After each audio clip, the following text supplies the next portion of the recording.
खूब खूब ओके, आपका स्वागत है, स्वागत है, स्वागत है। Thank you. बहुत बहुत दिनों से आपका इस सभा में इंतजार था।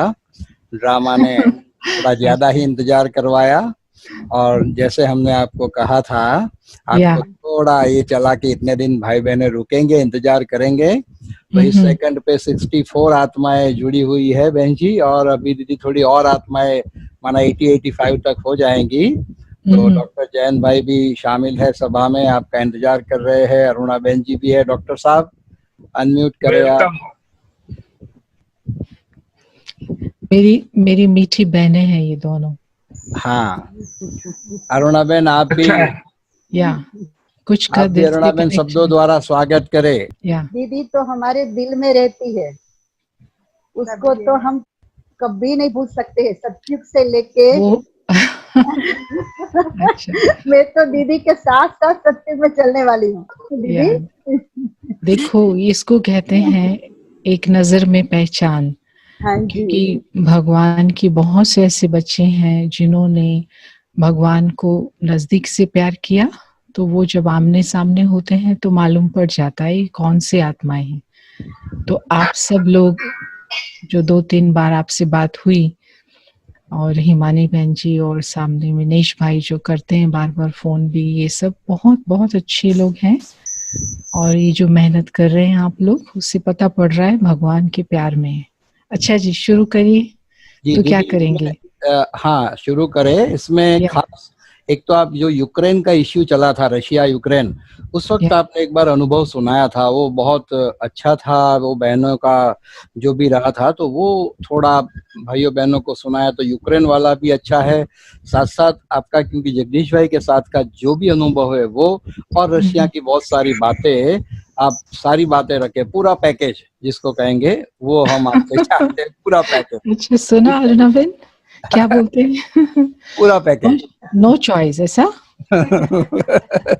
क्योंकि आपने जो लिस्ट दी है इसके हिसाब से तो नो चॉइस। क्योंकि मैं जो ये सोच रही हूँ, मैं बताऊं क्या सोच रही हूँ? जी आपने जो कहा है वो जरूर जानने योग्य बातें हैं, हाँ जी और ये जो भी ब्राह्मणों का ग्रुप आप सबका है उनके लिए अच्छा भी होगा।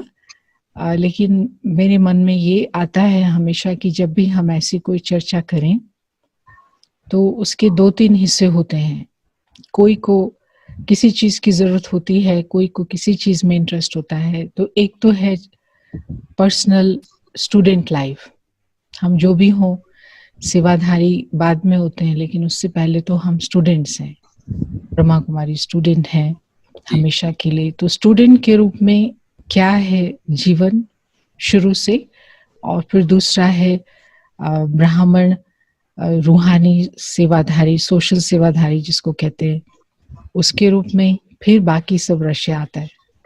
तो जी, कौन सा हिस्सा मैं आपको बताऊं? जो अभी वो आप उचित समझे, स्टूडेंट, वो जो आप उचित समझे वो। अभी इतने सब लोगों को क्या पसंद है, जो मैं उचित समझूं, ठीक है? आप ठीक समझे वो हमें मंजूर होगा। ठीक है। तो मैं समझती हूँ कि पहले पहले हमारा ये जो अभी संबंध भी है ना, हम आमने सामने जो स्क्रीन पर बैठे हैं, वो इसी कारण से है क्योंकि हम एक ही क्लास के विद्यार्थी हैं। और हम भगवान के स्टूडेंट्स नहीं होते, विद्यार्थी नहीं होते, तो शायद हम इस कनेक्शन में भी नहीं आते, है ना? जी तो बिल्कुल। सबसे पहला जो मुझे अपने जीवन का महत्व है, 24 घंटे ही ये स्मृति रखने का लक्ष्य रहता है कि मैं ईश्वरीय विद्यार्थी हूँ। तो भगवान की जो राजयोग की शिक्षा है, उसका जीवन में प्रवेश कैसे हुआ? जब 8 साल की उम्र में, जब हमारे घर के अंदर, लौकिक घर के अंदर, एक तरफ से ब्रह्मा कुमारी की तरफ से, क्योंकि जैसे आप युगल रूप में हैं तो ऐसे माता पिता भी युगल रूप में हैं, तो उन्होंने जब ज्ञान को स्वीकार किया तो उनकी धारणा को देख के, उनके प्यार को देख के दादी जी ने, दादी रुक्मणी और दादी ऑलराउंडर, दादी गुलजार दिल्ली में ये थे मुख्य, और इन्होंने दिया परमिशन कि चलिए आप अपने घर में खोलिए और बहुत सारे लोगों की सेवा होगी। तो उस समय स्थिति ऐसी थी कि बचपन होते हुए भी मुझे ग्रुप इकट्ठा करने का बड़ा शौक था, बच्चों का ग्रुप इकट्ठा करके घर में मैं बुलाती थी और उनको अच्छी-अच्छी बातें सिखाना, माँ-बाप को कैसे रिगार्ड करना है और घर में काम कैसे करना है और सबसे ज़्यादा गली की सफाई रखनी है हमको, सबको मिलके, हम बच्चों को इकट्ठा करके 8 साल की उम्र से। तो वो ऐसा माहौल घर में बना रहता था, तो अचानक से उन्होंने गीता पाठशाला खोल ली, तो तब से गुस्सा हुआ था उस पे कि क्यों घर में ये सब हमारा अभी बंद हो गया बच्चों का काम, उन्होंने अपनी गीता पाठशाला खोल ली है। तो वो जो शुरू से चला 10 साल तक रहा, 8 साल से लेकर 10 साल तक, कि जैसे ब्रह्मा कुमारियाँ हैं, उन्होंने माता-पिता को थोड़ा हमसे दूर कर दिया, अलग कर दिया। और वो जैसे ही आते थे व्हाइट कपड़े में, तो हम ऐसे हो जाते थे जैसे सामने भी नहीं आना पड़े, चले जाओ यहाँ से बस। क्यों? क्योंकि इन्होंने पहले माँ-बाप हमारे को ज़्यादा थोड़ा ध्यान देते थे, प्यार करते थे, अब सारा समय वेट करते हैं कब ब्रह्मा कुमारी आएगी। तो जैसे होता है ना बचपने का मीठा-मीठा ईर्ष्या बोलो, जेलसी बोलो, जो भी बोलो, तो वो चला, लेकिन ऐसा लगता था कि ये क्यों हो गया? कि ये क्या हो रहा है घर के अंदर में?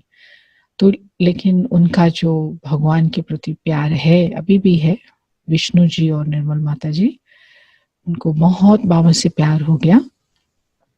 और इस तरफ बच्चे घर में तो बड़े होते रहे, उन्होंने हमें जो भी चाहिए वो सब दिया। लेकिन हमने उनको पूरी कोशिश की रोकने की, तंग करने की, कि ब्रह्मा कुमारी इस घर में ना आएँ, अच्छा हो कि वो बस सेंटर पर ही जाएँ, यहाँ नहीं हो। तो हम लोग प्लान करते थे। हर वेडनेसडे को आती थी बहन क्लास कराने, राजौरी गार्डन से, रुक्मणी दादी आते थे, गुलजार दादी भी आती थी मास में एक बार, और ब्रह्मा भोजन माँ खाना बहुत अच्छा बनाती थी, बहुत ही अच्छा। तो ब्रह्मा भोजन होता था, तो हम बच्चों को लिपस्टिक वगैरह लगा के सजा देते थे, अभी आपको खिलाना है। तो ये चलता जाता था और हम प्लान करते थे कि ग्राउंड फ्लोर पे गीता पाठशाला में क्लास हो रही है, तो ऊपर से हम छत से भाई-बहनें सब तकिए लगा के डंडों से तकियों को मारते थे, जिससे कि आवाज़ आई, खूब शोर मचे और पड़ोसी फिर माँ-बाप को आके कंप्लेंट करें कि देखो आप तो सत्संग कर रहे हो और बच्चे बिगड़ रहे हैं। बहुत गलत काम किए, बहुत गलत काम किए। लेकिन शायद ये उनके लिए भी एक अच्छा परीक्षा का समय था जो उन्होंने बड़ी रॉयल्टी से पार की। एक बार भी, कभी भी टच भी नहीं किया उन्होंने इस थीम को कि आप हमें ऐसे क्यों तंग करते हो। वो बस क्या करते थे कि टेबल पर वो ज्ञान अमृत रख देते थे। सेंटर पर आई, रोज़ एक नई ज्ञान अमृत होती थी। और रात को जब लाइट ऑफ हो जाती थी, सब सो गए, तो वो ज्ञान अमृत चुपके से उठा के मैं ले जाती थी कमरे में, कि देखिए क्या है। तो 10 साल तक ये सब पता पड़ता रहा, क्या हो रहा है। फिर बीच में हर साल क्योंकि मधुबन जाते थे, तो बच्चों को भी ले जाएँगे। तो बच्चों के रूप में मधुबन भी जाते थे, बाबा से भी मिलते थे और दादियों का बहुत प्यार था। तो मनमोहिनी दीदी के साथ में जैसे कि इनकी पालना हुई, ये जैसे कि मनमोहिनी दीदी को ज़िम्मेवारी मिली थी कि इस परिवार को, क्योंकि 25 लोग परिवार में इकट्ठे ज्ञान में चले। आपने रजनी दीदी का भी नंबर लिया था शायद, वो भी किया होगा। तो रजनी दीदी, उनकी लौकिक मदर, फिर उसके बाद आगे उनकी मासी, मतलब हमारी जो फादर की जो माँ हैं, फिर उसके बाद फादर की बहन, फादर की दूसरी बहन, उसके बच्चे, ऐसे करके एकदम से 2-3 साल में 25 लोग परिवार के परिवार ज्ञान में आए। तो मनमोहिनी दीदी सबकी अच्छी सेवा करते थे। तो उनसे हर बार जब मिलना होता था, तो ख़ास प्यार से बिठाते थे, बुलाते थे, अच्छा आप क्या कर रही हो? तो बस मैं बहुत शॉर्ट में जवाब देके पढ़ाई कर रही हूँ, चुप हो जाती थी। लेकिन ऐसा लगता था कि उनको कुछ ख़ास ध्यान है। ये तो बाद में पता पड़ा कि बड़ों का इतना प्यार होता है ना बच्चों से, कि वो भी चलें ज्ञान में।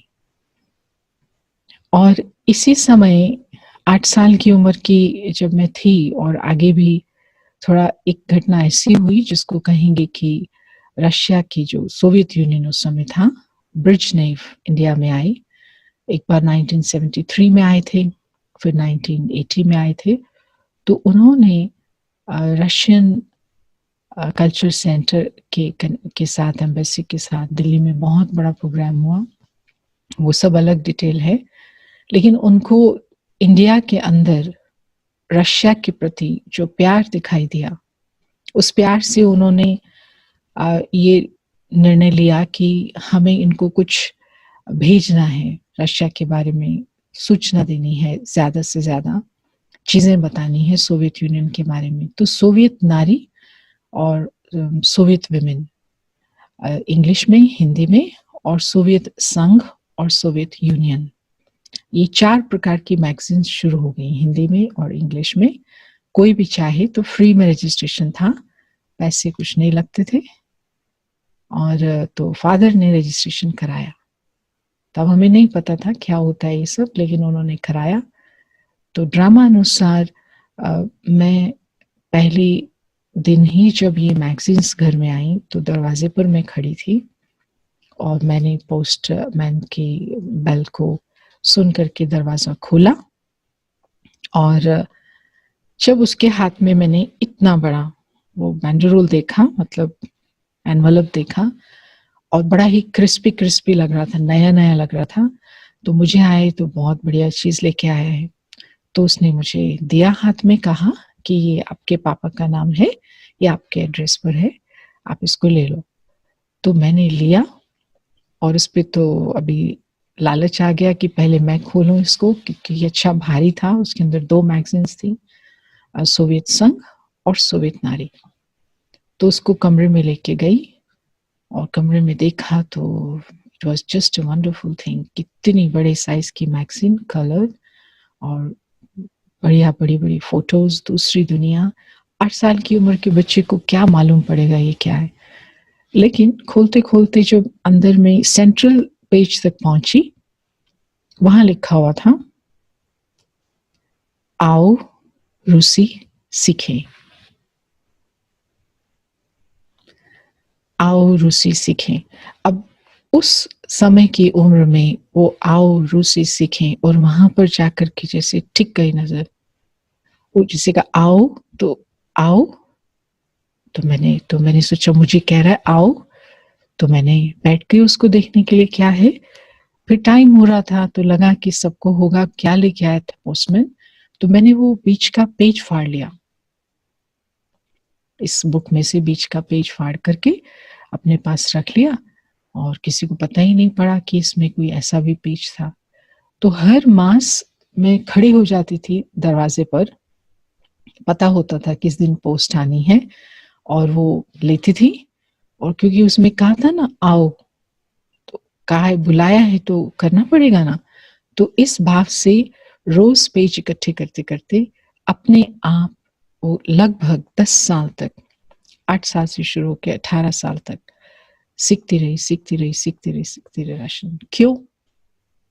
कुछ पता नहीं, उस समय कुछ पता नहीं था। और 8 साल में के थे तभी गीता पाठशाला भी शुरू हो गई घर में, फादर भी आ गए थे ज्ञान में। तो ये जैसे कि वो समय था जब बाबा की दृष्टि पड़ी, बाबा ने कैसे तैयार किया वो तो अभी मालूम पड़ता है। फिर कॉलेज में जब जाना हुआ तो फर्स्ट डे ही कॉलेज में एंट्री करते ही वहाँ के फॉयर में, जो बहुत बड़ी एरिया होता है जब एंट्रेंस में, तो वहाँ नोटिस बोर्ड्स पर कितने सारे कुछ कुछ सूचनाएं थी, और उसमें से एक छोटा सा इतना सा कुछ था पेपर, जो किसी और को पता नहीं क्यों नहीं दिखाई दिया, किसी को भी नहीं दिखाई दिया, और मुझे दिखाई दिया। तो मैंने उसके नज़दीक गई, उसकी 4 टांगें थी उस पेपर के नीचे कटे हुए थे, उस पे फ़ोन नंबर दिखाई दिए। उस पे लिखा था कि आज से दिल्ली यूनिवर्सिटी के साइंस फैकल्टी के स्टूडेंट्स के लिए फ्री ऑफ चार्ज रजिस्ट्रेशन शुरू हो रहा है रशियन लैंग्वेज डिप्लोमा कोर्स करने के लिए। पहला दिन कॉलेज में, पहली एंट्रेंस, और उसी समय ही ये दिखाई देता है और कुछ नहीं दिखाई दे रहा है। अभी तो क्लास में भी नहीं एंटर किया, मैं उसको लेकर के रशियन कल्चर सेंटर चले गई, जो एड्रेस लिखा हुआ था। और लेके जब चली गई, वहां पर देखा तो ये सब तो क्या है, कौन सी दुनिया है। फिर भी पता नहीं क्यों टांगे अंदर जा रही हैं, मुझे कुछ नहीं मालूम पड़ रहा है मैं क्या कर रही हूँ, लेकिन कर रही हूँ। और गई, रजिस्ट्रेशन कराया और शुरू हो गया, कोर्स शुरू हो गया। फिर डिप्लोमा भी कर लिया, पोस्ट डिप्लोमा भी कर लिया। तो पोस्ट डिप्लोमा करने के बाद एक ऐसा टेस्ट होता है जिसमें वो स्कॉलरशिप के लिए चुनते हैं पूरे इंडिया से। तो उसके अंदर में वो 3-4 चीजें देखते हैं। एक तो एज ए ह्यूमन बीइंग, कितना उसके अंदर में क्या है, ह्यूमन बीइंग क्या है। और दूसरा वो देखते हैं ट्रांसलेशन की कैपेसिटी कितनी है, सिंपल टेक्स्ट की। और तीसरा वो देखते थे कि पोइट्री को, कोई भी गीत को कैसे कितना कर सकते हैं, उनकी एस्थेटिक सेंस कितनी। तो इन तीनों चीज़ों के टेस्ट में मेरे 99% मार्क्स आए। और जब उन्होंने एक पुष्किन की पोएम दी ट्रांसलेशन करने के लिए, और वो बहुत ही पुष्किन फेमस यहाँ के सिंगर हैं, और उसके अंदर में जो मैंने उसको देखा, उस पोएम को, मुझे लगा कि इसको तो बहुत बढ़िया ट्रांसलेट कर सकते हैं। तो सब जो भी थे गर्ल्स एंड बॉयज उस क्लासरूम में पहले वो ट्रांसलेट करके सुना रहे थे, तो मुझे बड़ा बोर लगा। मैंने कहा ये तो इतनी बढ़िया बात है, ये कैसे कर रहे हैं। फिर सोचा मेरी बारी भी आएगी। तो तब तक वो हमारी जो मैडम थी, उसकी आशा जो है खत्म हो चुकी थी कि शायद कुछ अच्छा ना सुनने को मिले। तो लास्ट में जब मेरे टेबल पर आई तो मुझे लगा कि अब मेरे को तो सुनेगी भी नहीं, लेकिन बैठ गई सामने। कहते अच्छा बोलिए आप, अभी आप सुनाइए। तो फिर मैंने कहा ये ना मैं 3 लैंग्वेज में ट्रांसलेट कर सकती हूँ, एक तो पंजाबी में, एक तो हिंदी में, और एक इंग्लिश में। तो आपको कौन सी में करूं? तो कहती है कि तीनों में कर दो। तो बैठ गई, तो मैंने उसको पहले पंजाबी में ट्रांसलेशन किया। तो उसकी जो लाइन थी वो ये थी हिंदी में, खुशी तुम किधर उड़ रही हो। तो खुशी जवाब देती है, उस दिल में जो प्यार करता है। फिर जवानी से पूछता है, जवानी तुम किधर उड़ रही हो। तो जवानी फिर जवाब देती है, उस दिल में जो प्यार करता है। तो ये कितनी डीप बात थी। तो लेकिन उस डीप को, उस डेप्थ को पंजाबी लैंग्वेज में इतना बढ़िया वो आ जाता है। खुशी तो किथे उड़ी जानी, उस दिल विच जेड़ा प्यार करदा है, जवानी किथे दी जल्दी, उस दिल विच जेड़ा प्यार करदा है। बस वो सुना उसने तो वो तो ऐसे हो गई जैसे मस्त। कहती इतनी सुंदर लगती है हमारी पोएम, इस भाषा में इतनी सुंदर लगती है। फिर उसने मुझे सिलेक्ट किया एनुअल फंक्शन में। उसने वहाँ के जो डायरेक्टर थे उनको रिक्वेस्ट किया, स्कॉलरशिप के लिए नॉमिनेशन हो गया। लेकिन गड़बड़ ये हो गई कि अभी तक जो मैं पढ़ रही थी वो घर में किसी को बताया नहीं था। कॉलेज पूरा करके शाम को चली जाती थी, क्योंकि पता था कि वो ब्राह्मण है ना, ब्रह्मा कुमारी में जाते हैं तो उनको गुस्सा आएगा कि वो तो कहते थे दुनिया खत्म होने वाली है, अभी सब विनाश होने वाला है, ये सब क्या कर रहे हो। तो ये बोलेंगे तो फिर मेरे को अच्छा नहीं लगेगा, इसलिए मैं घर में किसी को नहीं बताया था। बहुत पढ़ती थी, सुबह 6 बजे से निकलना, रात को 9 बजे आना, 1 मिनट भी टाइम कहीं नहीं वेस्ट होता था। तो दिन में पढ़ते पढ़ते 2 घंटे होते थे। जब कॉलेज से जाते थे तो फिरोज शाह रोड पे ये रशियन कल्चर सेंटर है, उसके साथ सामने एक और सेंटर था। तो वहाँ पर बॉटिक का भी कोर्स ज्वाइन कर लिया, 40 मिनट्स बॉटिक का, पॉटरी का भी कर लिया। और उसके साथ साथ में कुछ ऐसी छोटी छोटी और भी कलाएं थी। वो 3 साल के अंदर में ये सब करते करते बीच में 1 साल ओडिसी क्लासिक डांस भी सीखा अपने कॉलेज के नजदीक एक सेंटर में। तो ये बड़ी शांति से चल रहा था। घर में ब्रह्मा भोजन होते रहते थे, ब्रह्मा कुमारी आती थी, यहाँ पढ़ाई में लगे थे। फिर बीच-बीच में मधुबन में ले जाते थे पेरेंट्स। आखिरी बार जो थी वो एक बच्चे के रूप में मैं कहूँ 79 में जब मीटिंग हुई तो बाबा ने उस समय परिवार सामने था, मनमोहिनी दीदी ने बाबा के सामने लाके खड़ा किया, बाबा ये अब अच्छा पुराना परिवार है, बड़ा परिवार है। तो बाबा ने सबको कुछ ना कुछ वरदान दिया। तो जब मेरी बारी आई तो बाबा ने कहा कि सौभाग्यशाली हो, बहुत अच्छे घर में जन्म लिया है। तो इतनी इमैच्योर बचपन की स्टेज थी, जो ये सुन के महावाक्य मुझे उस समय संकल्प आया, कहाँ से अच्छा घर, ये तो सारा दिन ब्रह्म कुमारियों के साथ रहते हैं, हमें तो कुछ समय ज़्यादा देते नहीं हैं और कुछ बाहर का खाने भी नहीं देते। ऐसा भगवान के सामने खड़े होकर के ऐसा संकल्प आया, लेकिन क्या प्यार बाबा ने दिया, सौभाग्यशाली आत्माओं, अच्छे घर में जन्म लिया है।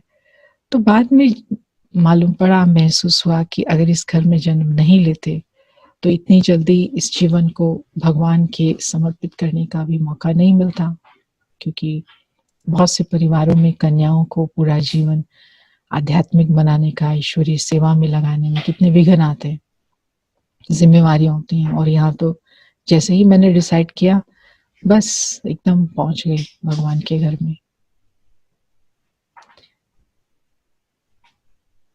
तो ये जब सीन चल रहे थे, उस समय घर में इन्होंने सर्टिफिकेट भेज दिया स्कॉलरशिप का, रशियन कल्चर सेंटर वालों ने। हमारा एड्रेस जो था 8 साल की free of charge science study के लिए। अब मेरा कॉलेज में ग्रेजुएशन ज़ूलॉजी ऑनर्स पूरा हो चुका था, तो वहाँ से जब मैं आई तो दिखाई पड़ा कि ये आज तो गुस्से का कुछ वातावरण है। जो फादर सीढ़ियों के ऊपर खड़े थे, मैं एंटर करने वाली थी घर में, तो बिल्कुल उनके हाथ में कुछ था कागज़, तो उन्होंने जैसे ही मुझे देखा तो वो जो स्कॉलरशिप के कागज़ थे मेरे सामने ही फाड़ दिए, सब फाड़ दिए एकदम से। वो 8 साल की फ्री स्कॉलरशिप, मतलब रहना, खाना, स्टडी करना, पूरा जो भी करना है करो सोवियत यूनियन में। और मुझे पता तक नहीं था सोवियत यूनियन क्या है। भाषा में पढ़ रही थी, क्यों पढ़ रही थी कुछ पता नहीं था।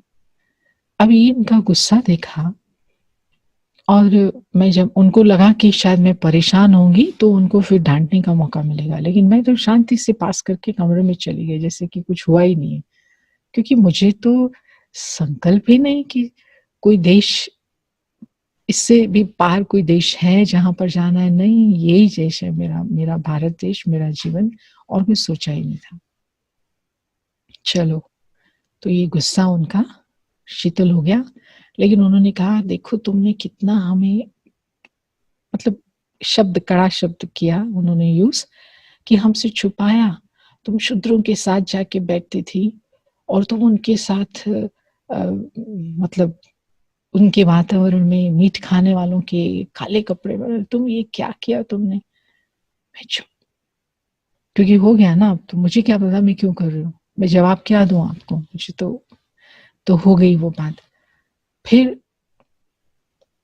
वो ये समय वो भी था जब मैं, क्योंकि ग्रुप बना करके कुछ ना कुछ लोगों को मन करता था कि तंग करने से बचाओ। कोई घरों में किसी को परेशान करता है या किसी के साथ इनजस्टिस करता है, तो ये भावना भी बहुत रहती थी इतनी छोटी एज में। और देश का कल्याण होना चाहिए, वो मोहल्ला, शहर, ये तो कुछ समझ नहीं आता था। देश, सीधा ही देश। वो क्यों इकट्ठे करते हो, पूछते थे माँ बाप, ये बच्चों को रोज इकट्ठा करके बैठ जाते हो, तो हमारे देश का कल्याण होना चाहिए ना। ये भाषा निकलती थी उस समय, क्यों ये भाषा निकलती थी कुछ नहीं मालूम था। तो ये इसी माहौल के अंदर वो बीच बीच में कभी कभी आंसू भी बहते थे देख करके। बीच में इंदिरा गांधी जी का जो असैसिनेशन हुआ, मर्डर हुआ, तो भी स्थिति भी काफी खराब थी। उससे पहले भी इमरजेंसी जब लगी थी, तो ये जो इमरजेंसी के दृश्य, मैं रोती थी, मैं कहती थी मेरे देश को बचाना है मुझे, ये नहीं होना चाहिए। तो मैं बैठ जाती थी ऐसे शांति में, मेरे देश को कैसे बचाऊं मुझे। तो इसी वातावरण में, चक्कर में, तो राष्ट्रीय स्वयंसेवक संघ, फादर एक बार कहीं ले गए थे, ग्रैंडफादर थे शायद मेरे साथ, तो उनका कोई फ्रेंड था राष्ट्रीय स्वयंसेवक संघ में। तो उन्होंने कहा कि आपकी बच्ची ये सब काम करती है, आप इसको राष्ट्रीय स्वयंसेवक संघ में एडमिशन दिलाओ। तो दिल्ली शाखा की, उस एरिया की शाखा की मैं प्रधान भी बन गई 1 साल में। और तलवार चलाना, आग पे कूदना, मोटरसाइकिल चलाना और ये सब स्वतंत्रता सेनानियों की सब जो जीवन गाथा है वो समझना, पढ़ना, ये सब खूब हुआ। और मुझे लगा कि ये सब तो हुआ, लेकिन देश को कैसे बचाएं। और ये करते करते कॉलेज पूरा हुआ, कॉलेज की छुट्टियां थी और आगे मुझे एमएससी के लिए भी सारी तैयारी करनी थी। तो उस समय फादर को मधुबन जाना था और मधुबन के जाने के 2 दिन पहले ही बिजनेस, प्रिंटिंग प्रेस का बिजनेस था, अभी भी है, ब्रदर संभालते हैं। तो उनको उस समय कुछ प्रॉब्लम आई, जिसके कारण उन्होंने दादी रुक्मणी जी को कहा, राजौरी गार्डन में थे जो, राजौरी गार्डन से ही हमारी सब ज्ञान की शुरुआत, मेरी शुरुआत और ज्ञान की पालना हुई है। और उन्होंने, दादी ने कहा, उन्होंने कहा कैंसिल कर दीजिए हमारी टिकट। तो दादी ने कहा विष्णु संतोष को भेज दो। तो उन्होंने कहा दादी ये तो क्या कहा था शब्द, रावण की बेटी है दादी, ये तो काले कपड़े डालती है। और दादी इसने तो अभी कल पता पड़ा कि ये रशियन कल्चर सेंटर में जाके 3 साल शूद्रों के साथ बैठ करके रशियन सीखती थी। तो दादी ने जब सुना तो दादी ने कहा विष्णु ऐसे कन्या को नहीं बोलते, आप उसको भेज दो। तो जब उन्होंने सुना तो मजबूरी में आके मुझे कहते हैं, दादी कहती है कि ये मधुबन जा सकती है, इसको भेज दो। तो मैंने सोचा कि अच्छी बात है, माउंट आबू में हवा खाएंगे, ठंडी हवा खाएंगे, और क्योंकि ज्ञान तो सुनने का इंटरेस्ट नहीं था बिल्कुल भी, और थोड़ा घूमेंगे, और 1 हफ्ते के बाद अच्छा है थोड़ा फिर आगे के लिए कुछ तैयारी करेंगे। और वहां पर कोई टच करता नहीं था, सबको पता था इनको सुनने की थोड़ी एलर्जी है ज्ञान को, प्रेशर में नहीं आना चाहते। तो वहां जब पहुंचे और टाइम आ चुका था, 18 ईयर की एज थी उस समय, और टाइम आ चुका था, जो कुछ भगवान जी को पहले सिखाना था, पढ़ाना था, शायद करा चुके थे। और वो ट्रिप के अंदर अकेली भी थी मैं मधुबन में, परिवार वाले नहीं थे। तो बाबा जैसे ही सामने आए, बाबा सामने बैठे, मुरली शुरू हुई, और जैसे एंट्री हुई दादी गुलजार की तरफ, ऐसे कुछ हो गया, अरे माय गॉड, ये तो भगवान आ गया है, मैं क्या कर रही थी। तो वो जो सेकंड था, जीवन लीला प्रभु ने अपने हाथ में ले ली, अपना उन्होंने ली हुई थी पहले कठपुतली की तरह से, फिर अभी तो फुल ले ली। और लेने के बाद मतलब ये हुआ कि दिल जो था जुड़ गई, और ऐसा लग रहा था कि जैसे अभी बहुत प्यार करेंगे बाबा, बहुत प्यार करेंगे। देखा सबसे बाबा मिल रहे थे अलग अलग, तो मेरी भी बारी आएगी। आज मुझे महसूस हुआ बाबा बहुत प्यार करेंगे। तो बाबा के सामने जब आए, उससे पहले एक बहन जो थे, उनका भी आप अनुभव रखेंगे तो अच्छा रहेगा, मैं नाम आपको अलग से बताऊंगी। उनको बाबा ने बहुत प्यार से बात की, बहुत प्यार से, कुमारी थी वो भी, और बाबा ने उनको कहा कि अभी आप सेवा में आ जाओ। तो उन्होंने कहा बाबा अभी माता जी की सेवा करनी है, अभी नौकरी करनी है, फिर थोड़े समय के बाद। तो मुझे वो सुन करके ऐसा लगा कि ये क्या, इनको तो यहाँ से उठा के बाहर कर देना चाहिए, भगवान कह रहे आ जाओ तो यहीं बैठ जाना चाहिए, क्योंकि भगवान जब भगवान कुछ कहता है उसको ना नहीं करना चाहिए, क्योंकि मुझे तो आज पहले पहले दिन ही प्यार हुआ था ना भगवान से, मतलब ऐसी समझ से, तो मुझे लग रहा था बस जो कहे वो करना चाहिए। ज्ञान नहीं पता था ना क्या होता है, कर्मों का खाता क्या होता है, कैसे कैसे हमें सारी श्रीमत का पालन करना होता है, ये सब नहीं मालूम था उस समय। तो उसके बाद मेरी बारी थी, तो मुझे नशा था कि मुझे तो खूब प्यार करें, क्योंकि मुझे तो जो कहेंगे मैं वो करूंगी। तो बाबा ने मुझे देखा और बोला क्या करती हो? मैंने कहा स्टडी करती हूँ। अच्छा, डबल स्टडी करो। तो मैंने सोचा ये तो शुरुआत है, अभी बातचीत तो आगे होगी, लेकिन बाबा एकदम चुप। डबल स्टडी कहने के बाद चुप। तो वो दूसरा धक्का लग गया कि ये क्या, कि मैं इतनी नापसंद हूँ भगवान को, जो उससे पहले वाली से तो इतनी अच्छी बात की, और मैं तो कुछ हुआ नहीं क्या, बस डबल स्टडी करो और जाओ। तो वो जो लगा धक्का, मैं गई नहीं, हिली नहीं, सामने खड़ी हूँ। तो बाबा को लगा ये तो जाएगी नहीं, तो दूसरा भी लड्डू दे दिया। पहले एक लड्डू दिया, फिर दूसरा लड्डू दे दिया कि शायद दूसरे के बाद चली जाएगी। तो उसके बाद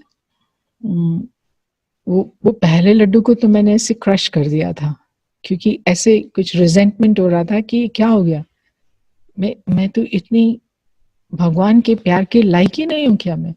फिर दूसरा लड्डू मिला, तो उसके साथ बाबा ने फिर कहा, पहले कहा डबल स्टडी करो, फिर कहा सेवा करो। बस फिर तो लड्डू दूसरा लिया और सीधा नॉन स्टॉप कमरा जो मिला हुआ था वो गई, उसका दरवाजा बंद किया, और वो सागर बहा आंसुओं का, जो वो सागर बहा सारी रात, सब तक ये गीले हुए, कमरा बंद। और सुबह जो थी वो संतोष मर गई, वो मर गई, पुरानी खत्म। दूसरी संतोष थी वो, एकदम दूसरी संतोष। अब बस मुझे जो याद किया मैंने, क्या बोला बाबा ने, डबल स्टडी करो और सेवा करो। बस अब मैं अगले दिन इंतजार कर रही थी कि जाएंगे, एकदम चुप, एकदम दूसरी संतोष। घर में गई, रूम को बंद कर दिया, और रात को जाकर के जो गीता पाठशाला थी उसके नीचे जो मतलब एक कबर्ड्स वगैरह थी, उसमें जितनी भी 1969 से लेकर के 80 तक की, 82-3 तक की जितनी भी अव्यक्त मुरलियां थी, साकार मुरलियां थी, वो सब लेके रूम में आके रूम का दरवाजा बंद कर दिया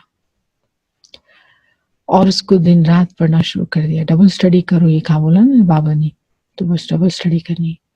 तो जैसे मैं पढ़ती जाऊं, पता पड़ता जाए भगवान क्या चाहता था। फिर रोऊं, फिर आंखों का सागर निकलता जाए। तो दरवाजा नहीं खोलती थी मैं, वो माँ जो थी वो खिड़की में से आके खाना देती थी, क्योंकि मैं रोती थी तो मैं वो रोता हुआ चेहरा नहीं दिखाना चाहती थी।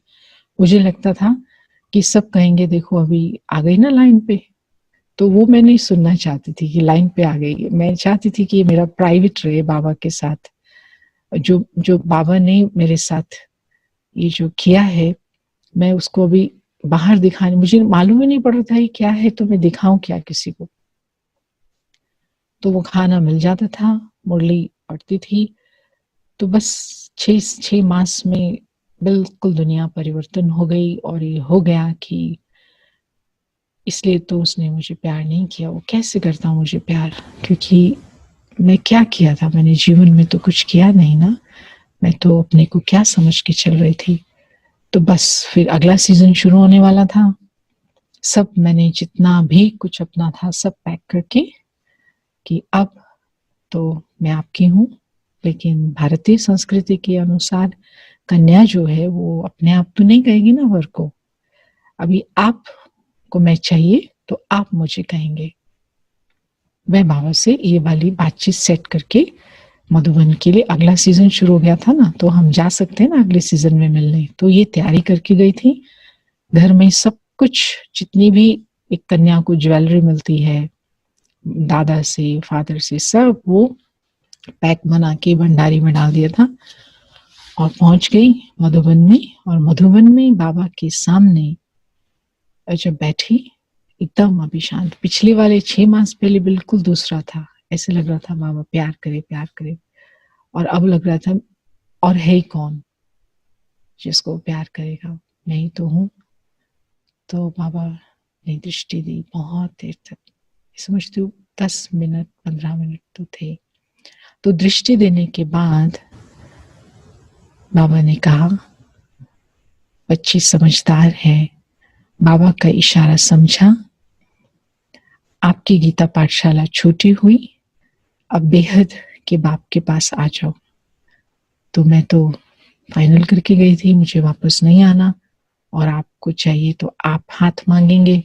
तो जैसे ही बाबा ने कहा, बस ऐसे लगा कि धरती है ही नहीं नीचे, एकदम बिल्कुल जैसे ट्रांस में चले जाते हैं। तो वो क्षण और ये क्षण, मुझे लगता है कि मुझ आत्मा ने उस सेकंड में ही सारा जीवन जिया है।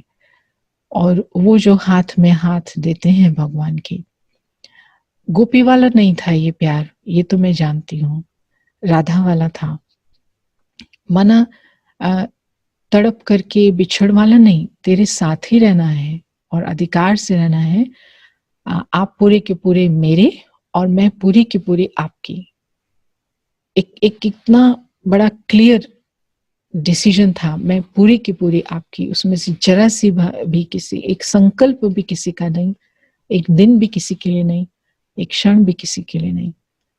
तो ये संबंध था। तो राजयोग परमात्मा के साथ खाली एक एब्स्ट्रैक्ट, जिसको कहें मेडिटेशन कर लो जी, एक बिंदी है, वो नहीं, लेकिन संबंध भगवान से संबंध धरती पर रहते हुए कैसे निभाना है कि वो सचमुच में मेरा बाप हो, सचमुच में मेरा साथी हो, जीवन साथी हो, सचमुच में मेरा टीचर हो, सचमुच। तो ये जो सचमुच, तो सचमुच में थ्योरेटिकल थोड़ी होता है, सिर्फ संकल्प थोड़ी होता है, प्रैक्टिकल भी तो होता है, लाइफ भी तो होती है। तो कॉलेज में जब पढ़ रहे थे, तो पढ़ते पढ़ते जैसे होते हैं स्टूडेंट्स, कोई अजीब प्रकार के होते हैं, कोई थोड़े ऐसे होते हैं जो लगता है आपको समझते हैं। तो ऐसे करके कुछ क्लोजनेस किसी आत्मा के साथ थी, उनके पेरेंट्स को भी लगता था कि ये इसको हम अपने घर की बहू बनाएंगे, ऐसे करके भी संकल्प थे। तो उसमें जैसे ही बाबा की समझ में आई, तो बस बाबा ही मेरा है, वो सब प्लान्स तो सब कैंसिल हो गए। तो उनके परिवार ने और उस आत्मा ने कोशिश की, ब्रह्मा कुमारी इसका जादू, उन्होंने तो ये समझा कि इसके ऊपर में ये पढ़ी लिखी है, साइंस की स्टडी की है, इसको उतारना चाहिए। लेकिन उस समय वो तो नहीं जानते थे कि ये तो भगवान आ गया है जिंदगी में, और मैं भी कुछ समझा तो नहीं पा सकती थी, मैं सिर्फ भगवान के प्यार में थी। तो वो हो गया, समय पास हो गया, और बाबा ने जब इस प्रकार की वरदान दिया, बाबा के पास आ गए इस सेंटर पर, तो संबंध जो है वो मेरा बाप है। तो बस काम पूरा। तो मैं अपना सूटकेस लेके घर गई नहीं। वो जब 6 मास के बाद जब सेंटर पर गई, तो सीधा राजौरी गार्डन में सूटकेस उतारा। तो सबने सोचा कि 1 हफ्ते के लिए रहेगी, फिर परेशान हो के चली जाएगी, क्योंकि जिस प्रकार के घर में रहते हैं, जो फैसिलिटीज हैं, और जैसी आजकल की स्टूडेंट मॉडर्न होते हैं, साइंटिफिक स्टडी की हुई है, चली जाएगी 1 हफ्ते में परेशान होके। लेकिन 40 साल से भी ऊपर हो गए, एक दिन भी घर नहीं गई नाइट स्टे के लिए, एक दिन भी नहीं गई, एक दिन भी। हाँ गए, हलो किया, और अभी तो 30 साल से रशिया में है, तो एक बार भी नहीं जाना हुआ। लेकिन उससे पहले भी गए, तो जस्ट 1 घंटा। तो क्यों? क्योंकि ये था कि मेरा बाप, ये आत्माएं हैं और मेरा बाप सच्चा वो है, और ये वो भी क्योंकि ज्ञान में है, और बाबा उनके साथ अपने आप अपना ध्यान रखेगा, सब अपना पालना अपने ज्ञान से कर सकते हैं। कन्या तो वैसे भी पति के घर में जाती है, और भारतीय संस्कृति के अनुसार पति ही परमेश्वर है, ये सिखा रहे थे हर जगह। तो अब परमेश्वर जब पति के रूप में मिल गया, अब मैं कैसे किसी को अपना समय दूं? अब तो मुझे इसी को ही समय देना है, और वो बाप भी है। तो अब मुझे उस बाप से सब कुछ लेना है। तो राजौरी में जब गई थी तो दिसंबर का समय था, तो मेरे पास में एक वाइट ड्रेस थी, बस दो वाइट ड्रेस थी, एक नाइट की, एक सुबह की। तो मैंने 1 साल तक किसी से कुछ नहीं कहा। सबने सोचा सब कुछ इसके पास है, सर्दियां थी और बाबा है ना, बाबा को जो चाहिए वो देगा बच्चे को ना, मुझे क्या सोचना है। तो ये जो शरीर था, ये वाला है जो अभी, उसको इतनी सी सर्दी, एकदम जुकाम, खांसी, बुखार हो जाता था। लेकिन वंडरफुल कि जुराब भी नहीं थी, गर्म कपड़े भी ज्यादा नहीं थे, लेकिन नशा था। मैं आत्मा हूँ, आत्मा हूँ मैं आत्मा हूँ और परमात्मा मेरा बाप है, उसको देना है तो वो देगा ना, मैं क्यों मांगू किसी से। मतलब घर से भी सोचने का ये सिस्टम नहीं मालूम था कि 5 साल ट्रायल होता है, फिर घर वाले उसका ध्यान रखते हैं, कन्या का जो भी सेंटर पर आती है, वो सब कुछ नहीं मालूम था। बस आ गई ना, रह गई। और वो देख करके लोग उनको ये भी नहीं लगता था कि इसके पास नहीं होगा शायद। तो ड्रामा अनुसार अब बाद में मालूम पड़ा कि वो मुझे तैयार कर रहा था आगे की ठंडी के लिए, -30, -40 के लिए तैयार कर रहा था। एक विंटर भारत की, इंडिया की वो विंटर बिना जुराब, बिना गर्म कपड़ों के जो बिताई और शरीर को कुछ नहीं हुआ। तो वो जैसे कि शरीर के कर्म भोग जो है वो उसने चला दिए भगवान के प्यार ने, और 30 सालों से अभी यहाँ पर है। Everything wonderful. शरीर जो है वो पूरी अच्छी तरह से उसको फेस भी करता है। तो ये वहां का जो रहना था बाप के संबंध का, आगे बढ़ा। 1 साल तक पूरा बाप के संबंध में रहने से वो आत्मा को ये हो गया कि सब कुछ उस बाप से लेना है। और इस धारणा ने, इस शक्ति ने बिल्कुल खाली हाथ आकर के जब रशिया में सेवा भी हुई, तो भी किसी चीज की जरूरत, किसी से मांगने की जरूरत नहीं पड़ी। सब ज्ञान के आधार से, जैसे ज्ञान की सेवा करते चलो, सब आता चला जाएगा, वो सब होता चला गया। फिर 1 साल, नेक्स्ट साल कि वो मेरा टीचर है, वो संबंध मुझे उससे स्थापित करना है। तो टीचर है तो टीचर से भगवान, टीचर का संबंध भगवान से कैसे करना है। अच्छा बाबा आप टीचर हो, तो टीचर क्या करता है? टीचर सब बात सुनाता है, समझाता है, ज्ञान देता है। तो अगर जिसका टीचर भगवान है तो उसको तो कोई प्रश्न हो ही नहीं सकता। तो इसका मतलब ये है कि अगर मुझे इस टीचर के साथ टीचर का संबंध निभाना है तो मुझे इस साल कि कोई भी प्रश्न किसी आत्मा से नहीं करना है। वैसे भी नहीं किया था, लेकिन अभी तो खासकर टीचर का संबंध। तो वो टीचर के संबंध में क्या वंडरफुल समझ ही बदल गई हर प्रकार से। उस समय सेवा शुरू की थी। राजौरी गार्डन से शक्ति नगर आना हुआ। जगदीश भाई साहब कैसे लेके आए वहां से, वो भी कहानी है, क्योंकि अभी तो स्टूडेंट्स की बात चल रही है। मुझे लगता है कि वो दूसरे लेवल पर आने के लिए एक दूसरा सेशन चाहिए होगा। तो वहां पर जब टीचर के संबंध में मैं सारा दिन क्या करती थी, अपने इधर नीचे वो अव्यक्त मुरली लेके घूमती थी कि जो भी मुझे बात करनी है तो मुझे आपसे ऐसे बात करनी है बाबा के कमरे में डायरेक्ट ऐसे, और आपका जो मुझे जवाब चाहिए वो मैं मुरली से निकाल लेती थी। क्योंकि बाबा तो मेरा संकल्प सुन सकता है और मेरे अंदर अभी इतनी शक्ति नहीं है कि मैं उसको जान सकूं। मैं तो नई बच्ची हूँ, आपकी नई स्टूडेंट हूँ। तो उससे तो वंडरफुल केसेस हुए कि एक एक चीज को बाबा ने अच्छी तरह से सिखाया, पढ़ाया। एक व्यक्ति आर्य समाज के कोई हेड थे अपने एरिया के, वो कोर्स करने के लिए आए। मुझे ये पता नहीं था कि वो आर्य समाज के हेड है। उन्होंने 1 दिन 2 दिन कोर्स किया। तीसरे दिन मैंने उनको कहा कल हम परमात्मा का परिचय समझेंगे, सुनेंगे। तो वो बोल के गया कि अगर आप मुझे कल ये कहेंगे कि परमात्मा सर्वव्यापी नहीं है तो हमारी डिबेट होगी आपसे। तो वो सुनते ही मैंने कहा, अरे परमात्मा सर्वव्यापी नहीं, इसके बारे में डिबेट का क्या मतलब है, वो तो है ही नहीं, तो ये क्या, मुझे क्या करना है अभी। मैं तो सीधी बाबा के कमरे में उसके जाने के बाद, बाबा ये तो आपके बच्चे को पता ही नहीं कि आप परम धाम में रहते हो, और वो तो आपको सर्वव्यापी बोल रहा है बाबा, तो अब वो तो कल आके डिबेट करेगा, मुझे तो डिबेट करनी आती नहीं है इस विषय में। तो बैठ गई ये कह के बाबा को बात।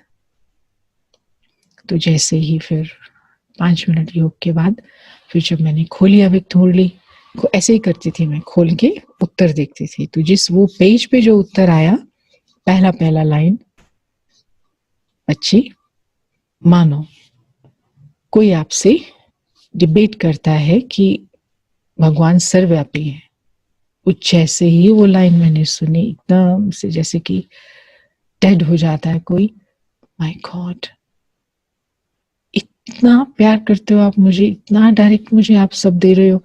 ऐसी करंट फीलिंग आ गई कि वो मेरा एक एक चीज को जानता है और सुन रहा है और पढ़ा रहा है मुझे। आगे का तो मेरे पढ़ने की हिम्मत ही नहीं रही, वो एक लाइन में ही मैं एकदम से 1 घंटा बैठ गई ऐसे। तो ये मुझे अच्छी तरह से समझ में आया कि राजयोग मतलब कि दोनों तरफ से प्यार, एक तरफ से नहीं चल सकता ज्यादा समय।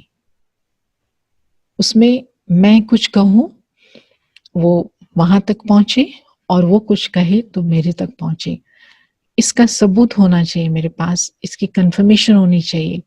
कंफर्मेशन नहीं मिलती और मैं ऐसे ही चलती रहूं तो जरूर मेरी जो प्यार है उसके अंदर में अग्नि की कमी है, मुझे उससे बदलना है, तो ये मालूम पड़ता है। इसलिए जो भी राजयोगी है मैं समझती हूँ उसके लिए ये रिस्पांस, डायरेक्ट भगवान का रिस्पांस मुझे मिले, ये बहुत जरूरी है। तो समय बीतता गया, ये आदत पड़ गई कि जो भी बाबा ने आज कहा है मुरली में उसे आज करना है, आज कहा है ना तो आज करना है। तो ये तो जब 6 मास घर में भी रही सेंटर पे आने से पहले, तो भी अच्छी तरह से फिक्स हो गया था बुद्धि में। तो ये करते करते यात्रा यहाँ तक पहुंच गई कि जीवन जो है वो पढ़ाई के मार्ग में अच्छी तरह से सेट हो गया। बाबा की एक एक बात ऐसी लगती थी जैसे उसको बस खा जाओ, कितनी गहरी है बात। तो ये थोड़ा सा स्टूडेंट लाइफ का अभी मैंने आपको बताया। इसमें आपको कुछ प्रश्न हो तो पूछिए, फिर कोई नेक्स्ट वाला शुरू करेंगे।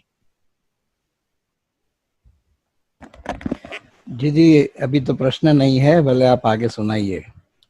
ओके, तो यहाँ पर हमारी जो पढ़ाई के साथ साथ सेवा का जो पार्ट है इस सेंटर पर जब हम आते हैं, रूहानी स्पिरिचुअल सर्वर कहलाते हैं। तो अब फिर मैं इसको कनेक्ट करती हूँ कि सेवा का कैसे शुरू हुआ, कि जो सिर दर्द होता था बाबा का बनने से पहले कि देश को बचाना है, देश में अन्याय नहीं होना चाहिए, कोई भी किसी को तंग ना करे। अगर कोई किसी को के साथ बुरा व्यवहार करता था, कोई बड़ा है और छोटे के साथ अन्याय कर रहा है, तो उस समय मैं बहुत रोती थी। इसलिए वो मुझे पहुंचता था उसका दुख, क्योंकि मुझे लगता था मैं कुछ नहीं कर पा रही हूँ, तो इससे अंदर ही अंदर परेशानी होती थी। तो जब पहली बार मैंने बोला जाना हुआ, तो उस समय आने से पहले मैंने अपनी जो बुक शॉप होती है मधुबन में, बुक शॉप में जा करके वो सारी अव्यक्त मुरलियां खरीद ली। ये था कि अब मैं इसमें से पढ़ना है ना, मुझे बाबा ने बोला है डबल स्टडी करो। तो दादी से जो विदाई लेने के लिए गए, तो गुलजार दादी ने एक स्लोगन दिया, जैसे ब्लेसिंग देते हैं ना, वो ब्लेसिंग मुझे मिली। तो उस ब्लेसिंग के अंदर में लिखा हुआ था, बाबा का ही महावाक्य था कि जब बच्चे बाप की टोपी अपने सिर पर डाल देते हैं तो सिर दर्द होता है। तो बच्चे बाप की टोपी को सिर पर डाल देते हैं तो सिर दर्द होता है। तो बच्चों के सिर पर बच्चों की टोपी ही आती है। उस समय ज्यादा समझ नहीं आया, लेकिन जब मुरलियां पढ़नी शुरू की तो समझ में आया कि देश की जिम्मेवारी, विश्व की जिम्मेवारी, लोग के साथ अन्याय ना हो, ये मेरी नहीं है, ये भगवान की टोपी है, ये उसकी जिम्मेवारी है। मुझे ना रोने की जरूरत है, ना ये झांसी की रानी बनने की जरूरत है। नहीं तो मुझे लगता था कुछ करो, वो तो पूरी झांसी की रानी वाला ही सारा इधर चलता रहता था। तो एकदम से वो जो था, मुझे लगा, अरे बाबा, सॉरी बाबा, मैंने तो आपकी टोपी यहाँ रख दी थी, इतना छोटा सिर, इतनी बड़ी टोपी। तो वो उतारी टोपी, वो अब स्व परिवर्तन से मेरी टोपी जो है स्व परिवर्तन, मेरे परिवर्तन से जो कुछ होगा वो होगा, बाकी वो मेरी जिम्मेवारी नहीं है। बस वो मंत्र लेकर के कभी भी किसी को फोर्स नहीं किया कुछ करने के लिए कि तुम बदल जाओ या ये सीख लो, नेवर। ना ही खुद के लिए पसंद है कोई फोर्स करे किसी चीज के लिए, ना ही दूसरे को किसी को किया, क्योंकि समझ में आ गया हर एक को अपना परिवर्तन स्वयं करना है। और सेवा की फील्ड में कुछ समय जो है, 1 साल जैसे बोला, 1 साल राजौरी गार्डन में रहना हुआ, और राजौरी गार्डन के बाद बीच में उत्तम नगर के लिए दादी रुक्मणी ने कुछ समय के लिए भेजा। ऑलराउंडर दादी, गुलजार दादी, रुक्मणी दादी, इन लोगों का, मनमोहिनी दीदी, हमारे जो सेवा के भाग्य बनाने में भी, पढ़ाई के लिए भी काफी उनका ही शुरू में योगदान था। सुदेश दीदी उस समय राजौरी गार्डन में थे, और रजनी बहन जी ऑलरेडी सरेंडर हो चुके थे, वो जापान भी चले गए थे उस समय तक। सुदेश दीदी गीता पाठशाला में भी कई बार क्लास कराने आते थे, उन्होंने फादर को कोर्स कराया। तो उस समय तो ज्यादा ध्यान नहीं जाता था, ब्रह्मा कुमारी टीचर्स को देखते नहीं थे, लेकिन इन सबको देखते हुए बड़े हुए। फिर उत्तम नगर के बाद फिर वापस राजौरी गार्डन में आना हुआ, और वहां से जब विंग्स के लिए बाबा ने कहा हुआ था कि बाबा को चाहिए सब प्रकार का गुलदस्ता, समाज के हर एक वर्ग का कोई आत्मा जो हो, ब्राह्मण परिवार में हो, ऐसा गुलदस्ता बनाना है। तो ऐसे 1-2 मुरलियां जब चली थी 80 और 83 के बीच में, 82 के बीच में, तो जगदीश भाई साहब ने बहुत इंटेंस प्लानिंग शुरू कर दी, सारा कि कैसे वर्ग को लाया जाए। तो उन वर्गों की सेवा का सोच के ही ये सब विंग्स की फाउंडेशन बनी। 83-4 से बननी शुरू हुई, लिस्ट बनाई गई पूरे भारत के जितने भी ब्राह्मण हैं, ये देखा गया कि कितने डॉक्टर्स हैं हमारे पास, कौन महिला विंग में जाएगा, कौन किस में जाना चाहता है, कितने इंजीनियर्स हैं, कितने एडवोकेट्स हैं। तो ये सारा जो इतना सब काम हो रहा था शक्तिनगर में, उससे पहले ही भाई साहब ने मुझे पसंद किया किस लिए भाषा आती है ये, कि राजौरी गार्डन में मुझे जब मैं थी तो मुझे बाबा के घर की सफाई का बहुत शौक था कि एक एक चीज भगवान के घर की चमकनी चाहिए। तो मैं उसको करती रहती थी काम सारा दिन। तो करते करते टेलीफोन के नजदीक ज्यादा समय मैं ही रहती थी दूसरी बहनों के बजाय। तो कॉल आई दिल्ली से, शक्तिनगर से, भाई साहब की। तो मैंने उठाया, मुझे तो पता नहीं भाई साहब कौन है, तो उठाया मैंने, यूनिवर्सल राजयोगा सेंटर। तो उन्होंने कभी ऐसा सुना ही नहीं था, जब आप कभी जैसे बोलते हैं ना, हाँ जी बोलिए, और कितना 1 मिनट लगाएंगे, कुछ धीरे धीरे करेंगे, तो इतना उन्होंने सुना। तो दादी से पूछा ये कौन है, तो दादी ने कहा, उन्होंने उस समय तो रख दिया फोन, एकदम से रख दिया। फिर बाद में दादी से बात की, पूछा, फिर देखने के लिए आए। उस समय शिव जयंती की यात्रा चल रही थी, तो दादी ऐसे उंगली करके दिखा रही थी ये, तो मुझे लगा कि क्या मेरे बारे में ऐसे बात कर रहे हैं, ऐसे नहीं करना चाहिए, ऐसे थोड़ी किसी को कहा जाता है कि ये देखो ये वो वाली बहन है, ऐसे अंदर में सोचा। तो लेकिन इस प्यार में शक्तिनगर पहुंचे, और फिर ड्रामा अनुसार वहां से ही भाई साहब को ही बाबा ने रशिया की सेवा सौंपी, बहुत प्यार से सौंपी। और वो जो समय था वो भी बहुत अच्छा था जब बाबा ने भाई साहब को रशिया के लिए बताया, क्योंकि उन्होंने रशिया का न्यूज़ सुनाया था, एक कॉन्फ्रेंस में से होके आए थे। तो बाबा ने कहा, बाबा ने रशिया को आपके लिए ही रखा हुआ था। बहुत मजा आया सुन के कि कमाल है कि किस प्रकार की सेवा के प्लान ईश्वरीय स्क्रिप्ट में नूदे हुए हैं और कौन आत्मा कहाँ से आकर के वो कहाँ से जोड़ रहा है। वो 8 साल से किसी को रशियन सिखा रहा है, फिर किसी के लिए बचा के रखा हुआ है, किसी के लिए क्या किया हुआ है। तो मजा आता था ये सब देख करके। तो भाई साहब को नहीं पता था कि मैं रशियन जानती हूँ। तो एक दिन वो कमरे में आए, हम बहनें जब अपने अपने कमरों में जो भी काम होता था करते थे, तो कुछ पूछते पूछते कमरे में आई तो उन्होंने टेबल पर एक एक किताब में लेके आई थी सेंटर पर, बाकी सब छोड़ के आई थी क्योंकि सोचा विनाश हो जाएगा ना। अभी मुरलियां जब पढ़ ली ना तो मुरलियों में तो क्या होता है, जल्दी से विनाश हो जाएगा, तो बस अब विनाश हो जाएगा, अब तो रशियन क्या करेंगे। तो एक ही किताब लेके आई थी, वो भी यादगार के रूप में। तो उसको भाई साहब ने जब देखा तो कहा ये किसकी है। तो मैंने कहा मेरी है। तो आपकी कैसे है। मैं क्योंकि पढ़ती थी ना। अच्छा आपको रशियन आती है। मैंने कहा हाँ आती है, मेरे पास तो पोस्ट डिप्लोमा है। अच्छा, बस ऐसे कह के चले गए। फिर उन्होंने गुलजार दादी को बताया तो बहुत खुश हुए, दादी भी बहुत खुश हुए। अच्छा हमारे पास बहन है जिसको रशियन आती है, क्योंकि उस समय ये शुरू हो गए थे संकल्प कि वहां का करना है। तो पहले चक्रधारी दीदी गए, उनका पासपोर्ट ऑलरेडी था। उसके बाद सुधा दीदी जो मॉस्को में है, उनका भी पासपोर्ट बना हुआ था 3 मास के लिए। पहले 3 मास हो गए, फिर 3 मास हो गए। तो सितंबर से शुरू हुआ, 89 सितंबर से। तो जनवरी में जब सुधा बहन जी गए तो उस समय ही मैं मुजफ्फरनगर में भी मुझे दादी ने भेजा था, गुलजार दादी ने और जगदीश भाई साहब ने। तो वहां से बुला लिया और वहां से पासपोर्ट भाई साहब ने बनवाना शुरू किया। बस इतना ही बोला कि आप आ जाओ वहां से। तो मुजफ्फरनगर से छुट्टी भी नहीं लेके आए, यही बोला कि जाएंगे। तो वो तो 30 साल से इंतजार ही कर रहे थे कि अभी आ जाएंगे, क्योंकि उनको कह के आए थे कि 1 हफ्ते के लिए जा रहे हैं।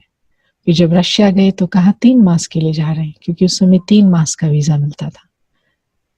तो बस फिर जब मैं आई तो क्योंकि मैं भाषा जानती थी तो बाकी सब लोग 3-3 मास रह के गए। तो मैं भाषा के कारण थोड़ा जल्दी जल्दी संबंध संपर्क बने तो वीजा एक्सटेंड कराया। तो पूरा 1 साल रही थी। तो उस पूरे 1 साल के अंदर में पहले मॉस्को में तो शुरू हो ही चुकी थी 89 सितंबर में लेक्चर्स, फिर जनवरी के बाद कोर्स भी हुए। और उन्हीं कोर्सेज में उस समय सोवियत यूनियन जो था वो टूट रहा था, पेरिस्ट्रोइका जिसको बोलते हैं, वो शुरू हो चुकी थी। लेकिन ये बहुत वंडरफुल टाइम था। क्यों? क्योंकि अगर ये टाइम से थोड़ा पहले जाते तो जेल में जाते, इस टाइम के थोड़ा बाद जाते तो जा नहीं पाते थे। इससे पहले सोवियत यूनियन में धर्म को अफीम माना जाता था, धर्म का नाम नहीं ले सकते थे। 89 में ही ये नई लहर शुरू हुई थी और शुरू होने के बाद ये एंड ऑफ द 89 बहुत ही सुटेबल टाइम था, जब आत्माओं को ये महसूस हो रहा था कि ये जो साम्यवाद है, जो साम्यवाद के अंदर में भावना थी कि हर एक को सब कुछ मिले, कितनी बढ़िया भावना है, कोई इनजस्टिस ना हो, कितनी अच्छी भावना है और सब खुश रहें, कमाल का आइडिया है। लेकिन उसका जो तरीका है वो ऐसा था कि जिसके अंदर में ह्यूमन नेचर, मनुष्य का जो प्रकृति अंदर से है, उसका स्वभाव है, उसको अलग करके ये साम्यवाद जो बनाया गया था, उसके कारण वो फेल हुआ 70 साल के बाद। क्योंकि कुछ भी दे दो आप इंसान को, कुछ भी दे दो, लेकिन उसकी जो बेसिक नीड जो है वो है प्रेम, प्रेम और स्वतंत्रता। अगर स्वतंत्रता नहीं है, आप दबाओगे, वो कुछ करोगे, तो वो तो काफी डिटेल है। चलो जो भी हुआ वो सब उस समय टूट चुका था, साम्यवाद का सारा स्ट्रक्चर, और तो अंदर नया रास्ता बना नहीं था। 1 साल, 1.5 साल, 2 साल लोग सोच रहे थे।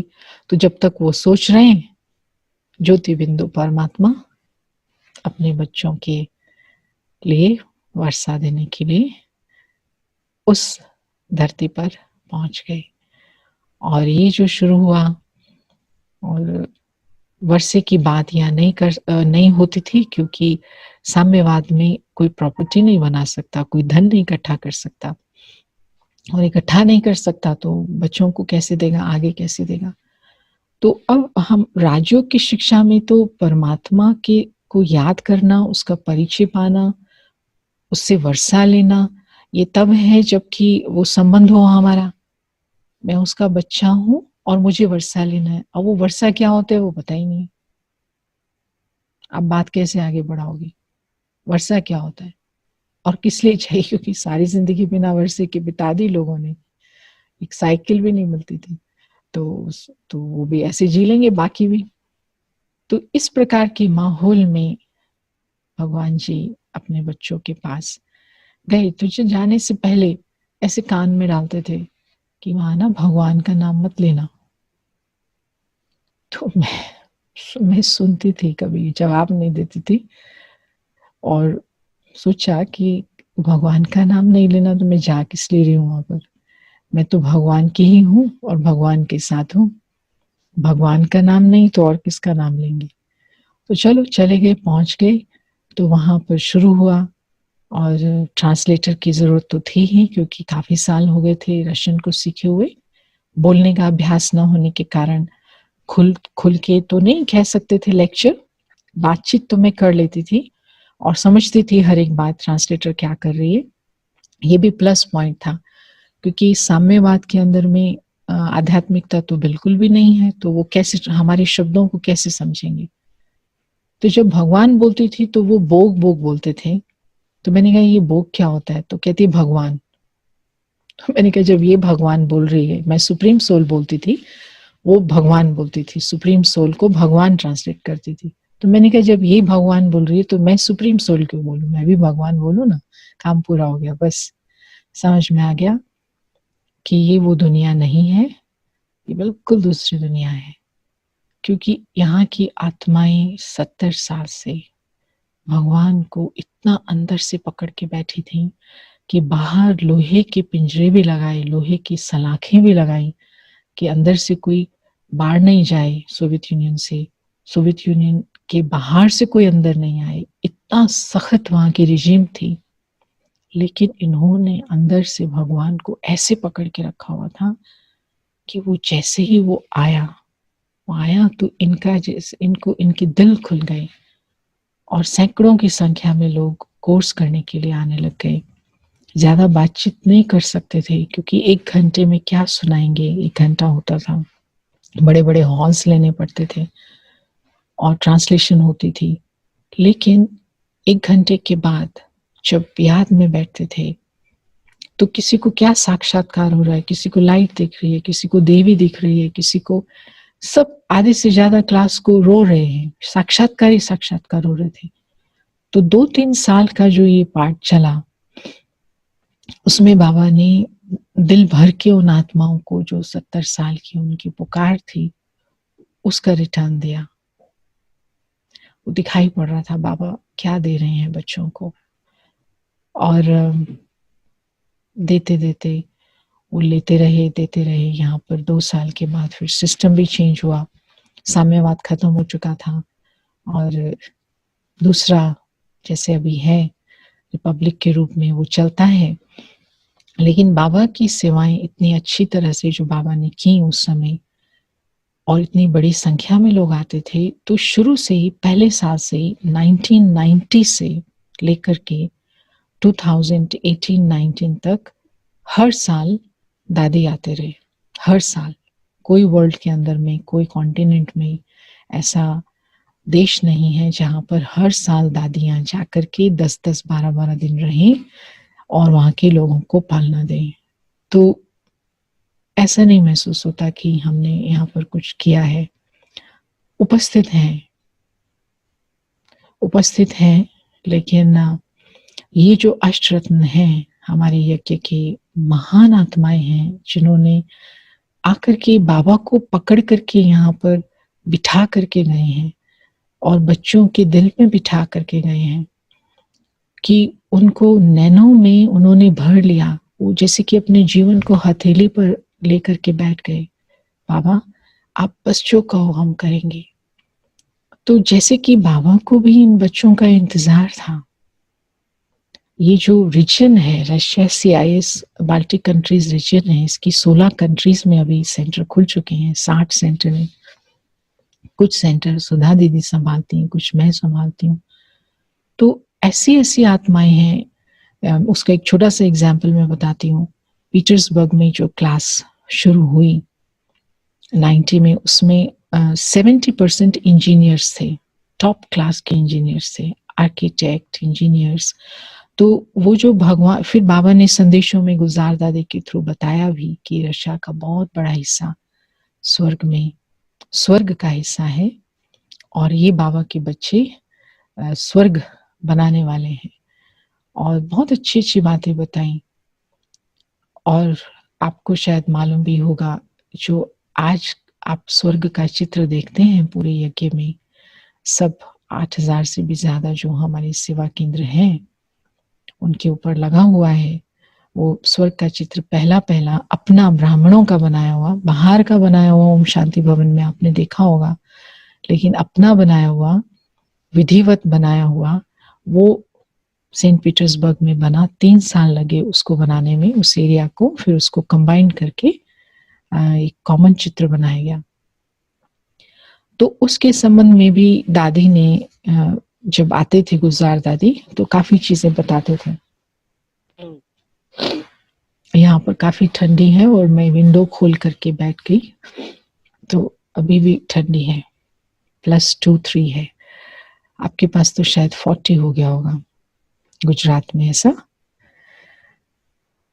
तो आप भले विंडो बंद कर दीजिए ना दीदी, कोई बात नहीं। हाँ, मैंने इशारा किया, उन्होंने मुझे देख के कर दिया। बंद कर दीजिए। हाँ, यहाँ 44 डिग्री पे है हम लोग। या देखिए, और यहाँ पर 4 हो रहा है जी। तो फिर जब वहां के लिए हम चली गई, बात बुद्धि से ही चली गई। कहाँ पर थे हम? क्या था, कई बात पर था। बाबा ने जब ये स्वर्ग की बात चल रही थी कि स्वर्ग का जो चित्र बना, तो दादी एक एक छोटी छोटी बात को बताते थे, स्वर्ग का कैसे होगा। और ये लोगों को तो छोड़ा, थोड़ा सा बनाना शुरू करें, प्रश्न हो जाता था। अब वो ड्रॉ किया, विमान ड्रॉ किया। बाबा ने बोला हुआ है कि लक्ष्मी का अपना होगा, नारायण का अपना होगा, लेकिन फैमिली वाला भी होगा। तो अब मान लीजिए कहीं पर इकट्ठे जाना है, तो लक्ष्मी बैठे हैं और नारायण पहले उतरे हैं, तो वो सारा वो ऐसे सोचते थे कि दोनों तो जंप मार के इकट्ठे नहीं उठेंगे, पहले नारायण उठेंगे, फिर उसके बाद में लक्ष्मी आएंगी। तो अब फिर एकदम प्रश्न आ गया, क्योंकि यहाँ पर जब गाड़ी में बहन होती है तो गाड़ी से पहले भाई उतरता है, फिर उधर आके बहन को हाथ देता है, दरवाजा खोलता है। अगर वो आकर के दरवाजा नहीं खोलता और हाथ नहीं देता तो उसको इल मैनर माना जाता है कि ये क्या हो गया, बहन को उठाया ही नहीं। तो अब पूछते थे, बाबा तो कहते हैं ना टच नहीं करो, तो अब वो पूछते थे, दादी वो टच करेगी क्या लक्ष्मी? वो ऐसे करके, मतलब वो विष्णु हाथ देगा कि ऐसे बेचारी को अपने आप आना पड़ेगा।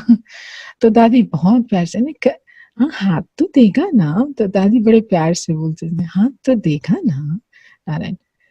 तो ये जो समय था, एक एक चीज को कितने सुंदर तरीके से, हमारा जो ये भविष्य का संपूर्ण ज्ञान है, वो सारा, जैसे कि सेंटर पर लाइट हाउस जिसका नाम है, सारा समय स्वर्ग की चर्चा, स्वर्ग की बातें, स्वर्ग बन रहा है। 3 साल बना, तो जो 3 फ्लोर्स हैं, 4 फ्लोर्स, तो उसमें फर्स्ट फ्लोर पे रिसेप्शन एरिया में जब रिसेप्शन पे कॉल आती थी, ब्राह्मणों के घर वाले परेशान होते थे कि तू सारा दिन कहाँ रहते हैं, तो घर में जाने का नाम ही नहीं लेते। तो प्यार से सेवा करते थे, घर का काम करके आ जाते थे। तो फोन आता था कि वो गलीना कहाँ है, मारीना कहाँ है, तो जवाब देते थे रिसेप्शन वाले, अभी अभी तो स्वर्ग में थी, मैं जाके देखती हूँ कहाँ है। और फिर वो कहते थे अभी संडे को संडे कभी 4-5 लोग मीटिंग करते हैं, तो मैं पूछूं कहाँ हैं ये लोग, कहाँ हैं? उनकी स्वर्ग में मीटिंग चल रही है। तो जैसे कि वो रोज की भाषा ही होगी आप, तो ये है ब्राह्मण जीवन।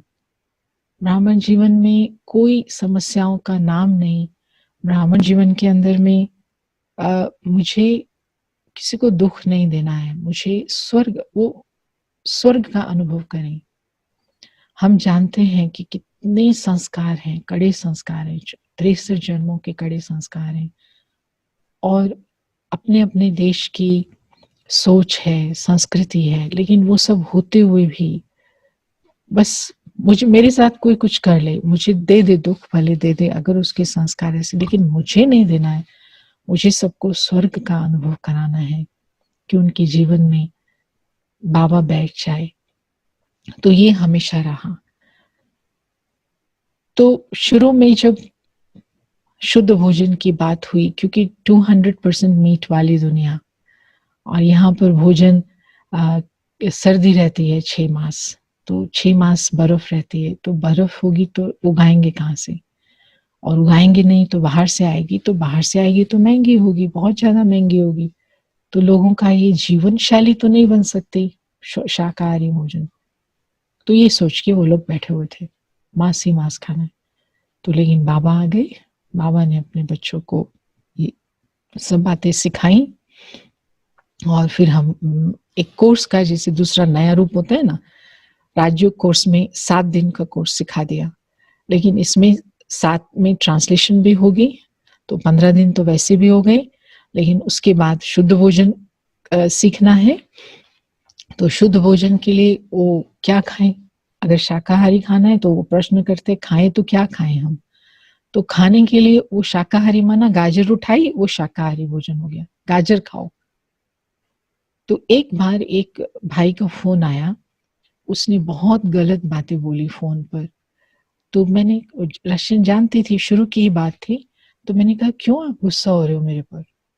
तो कहता है अच्छा आप समझते हो आपको गुस्सा नहीं करना चाहिए। तो मैंने कहा पहले तो बताना चाहिए ना किस बात के लिए गुस्सा कर रहे हैं आप। कहते हैं आप हमारी बेटी को सिखा रहे हो वेजिटेरियन बनो, और आपको पता है वो 3 दिन से भूखी है, वो छोटी सी गाजर खा लेती है रोज, आपने उसको ये तो बताया नहीं कैसे क्या होता है वेजिटेरियन खाना, कैसे बनाना होता है, उसको तो आता नहीं, हमको भी नहीं आता।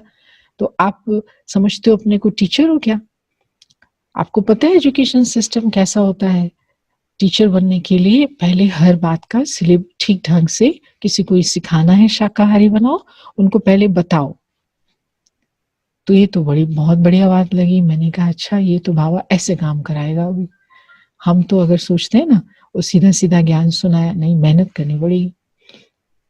तो मेहनत की, पूरा प्लान बनाया, सिलेबस बनाया, 30 दिन 30 प्रकार की डिशेस जो थी वो कोर्स में डाली।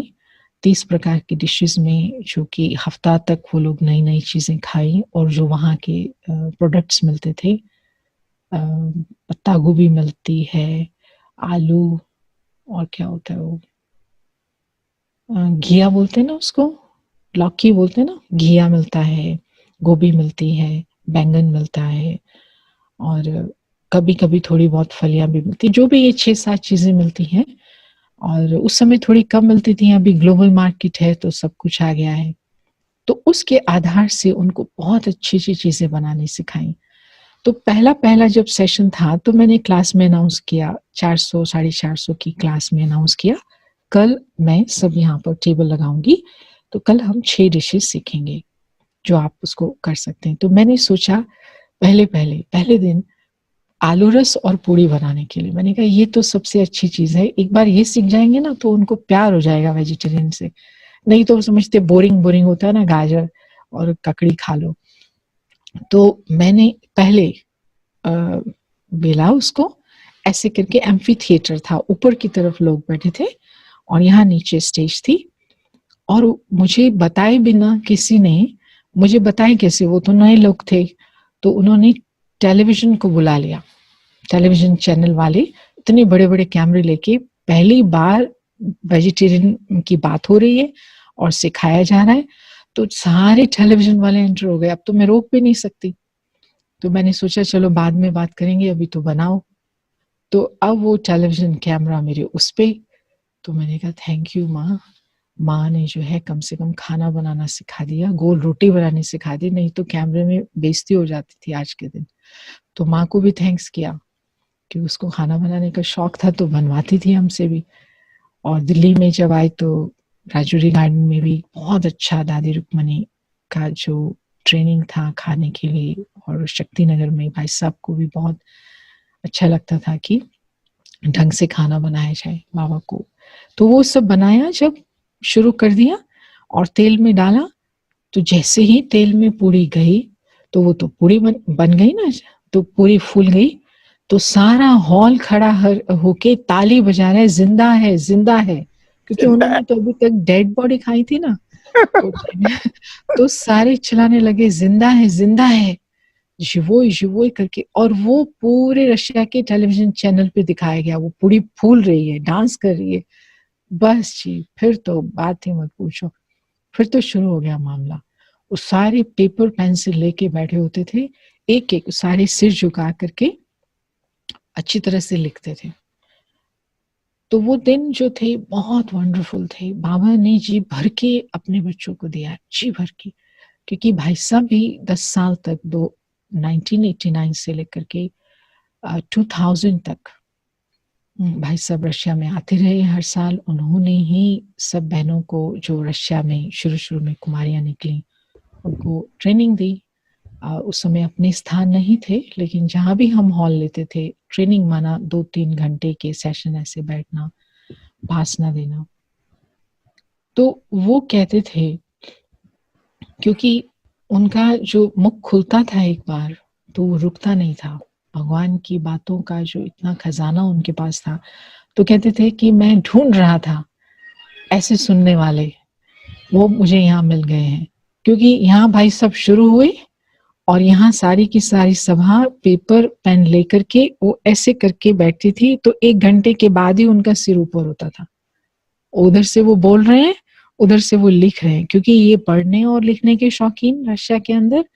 शुरू में जब हम आए तो हम कई बार हैरान होते थे, एस्केलेटर मेट्रो में जब जाते थे तो एस्केलेटर में उतरने में 1 मिनट लगेगा, तो उस एस्केलेटर के टाइम को भी नहीं वेस्ट करते, वो किताब लेके पढ़ रहे होते हैं। अब उधर से सारी लाइन उतर रही है, सब किताबें पढ़ रहे हैं, ऊपर जा रही है लाइन, सब किताबें पढ़ते हुए जा रहे हैं। तो इतने पढ़ने के शौक वाले, क्यों? क्योंकि समझ में आती है बात।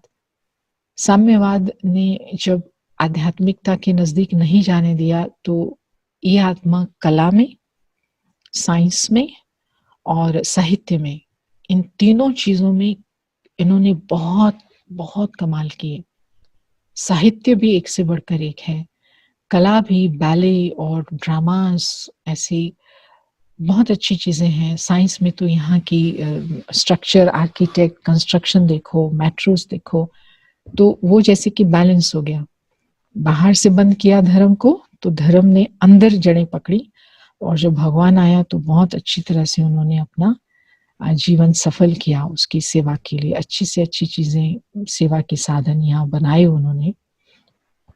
तो ये जो था पढ़ाई के अंदर शौक उनका, उसके कारण जल्दी जल्दी सेंटर भी खुल गए और वहां पर वहां की बहनें भी रहना शुरू हो गई।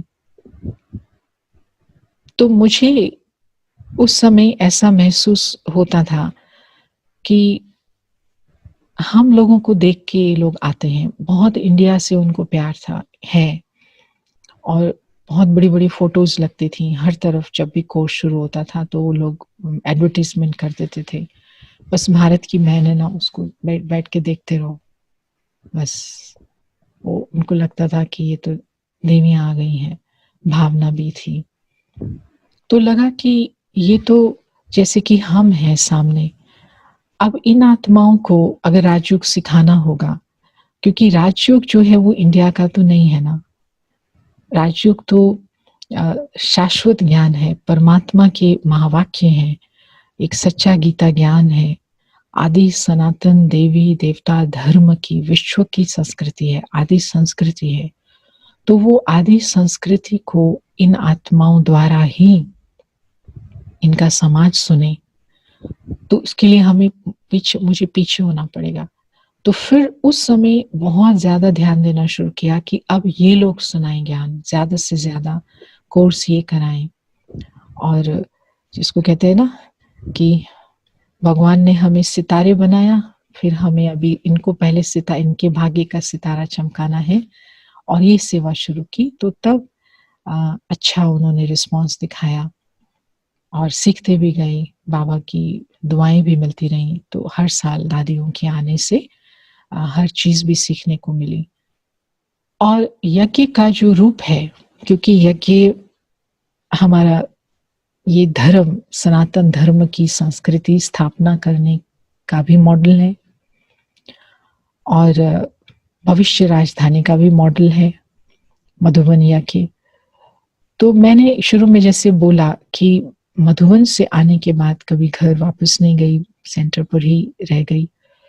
लेकिन सेंटर पर भी जो मन था वो मधुबन में, कि आज दिन तक भी जो मन है वो मधुबन में। मधुबन से मैं वापस नहीं गई हूँ, सब कुछ मधुबन में है। तो जहाँ भी है वहां भी मधुबन हो, वो भी उसका दिनचर्या मधुबन जैसी चले, मधुबन जैसा सब कुछ होना चाहिए। तो मधुबन मधुबन मधुबन ये मन में हमेशा रहा है। और हम जो भी विश्व में कर रहे हैं वो मधुबन को विश्व के सामने प्रत्यक्ष करने के लिए कर रहे हैं। तो मधुबन स्थान नहीं है, मधुबन स्थिति है, और वो स्थिति जहां है वहां मधुबन है। और लेकिन भगवान की कार्यभूमि के रूप में ये जो आबू स्थल है, तीर्थ स्थल है, जहां वो स्वयं आकर के हम बच्चों के सामने प्रत्यक्ष हुए हैं।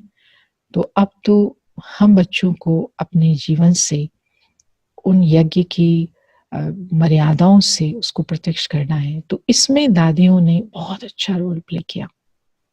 यहाँ पर शुरू से ही हर एक को ये समझ रही, क्योंकि उनके आने से जिस प्रकार की सारे दिन की दिनचर्या चलती थी, विदेशों के बहुत से स्थानों पर ये था कि भोजन बनाने में रुचि ना रखने के कारण, रुचि में भी क्या कहेंगे, क्योंकि अगर आप जीवन के एक हिस्से में उन्नति करते हो तो दूसरा हिस्सा जरूर पीछे छूट जाता है।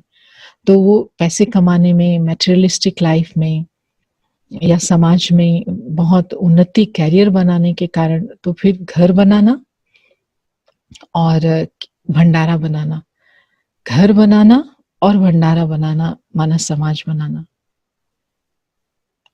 ये है यज्ञ की संस्कृति। और हमारे यज्ञ के अंदर 80% एनर्जी, ध्यान और मेहनत वो किचन पर होती है। आत्माओं को, भगवान के बच्चों को पवित्र भोजन मिले, उसके लिए बहुत ध्यान रखा जाता है, मेहनत की जाती है, बनाया जाता है, खिलाया जाता है, भोग दिया जाता है, टोलियां खिलाई जाती, ये सब भी बहुत जरूरी है। और साथ साथ यज्ञ के अंदर एक एनर्जी है जिसको कहते हैं रॉयल्टी। ये किसी व्यक्ति के पर्सनालिटी के आधार से बनाया हुआ नहीं है। जैसे कहते हैं ना, ये टाटा की शॉप है, बिरला की शॉप है, या किसी और बड़े इंडस्ट्रियलिस्ट की शॉप है, उनका स्टाइल है, उनका ब्रांड है। ये आत्माओं के ब्रांड के हिसाब वाले सेंटर्स नहीं है। हाँ, अगर मैं उसको मेरा सेंटर नहीं समझती, तो मेरा समझती हूँ तो वो फिर इसके स्टाइल से चलेगा, इस बहन भाई के स्टाइल से चलेगा। लेकिन यज्ञ में मेरा नहीं है। यज्ञ जो है वो मधुबन है, भगवान का को प्रत्यक्ष करने का स्थान है।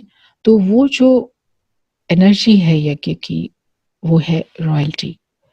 तो रॉयल्टी माना हर एक चीज का एक लेवल है, ना ही भिखारी, ना ही गरीब से, जैसे कि देखने में आए कि क्या है ये, और ना ही पॉश, फालतू खर्चा।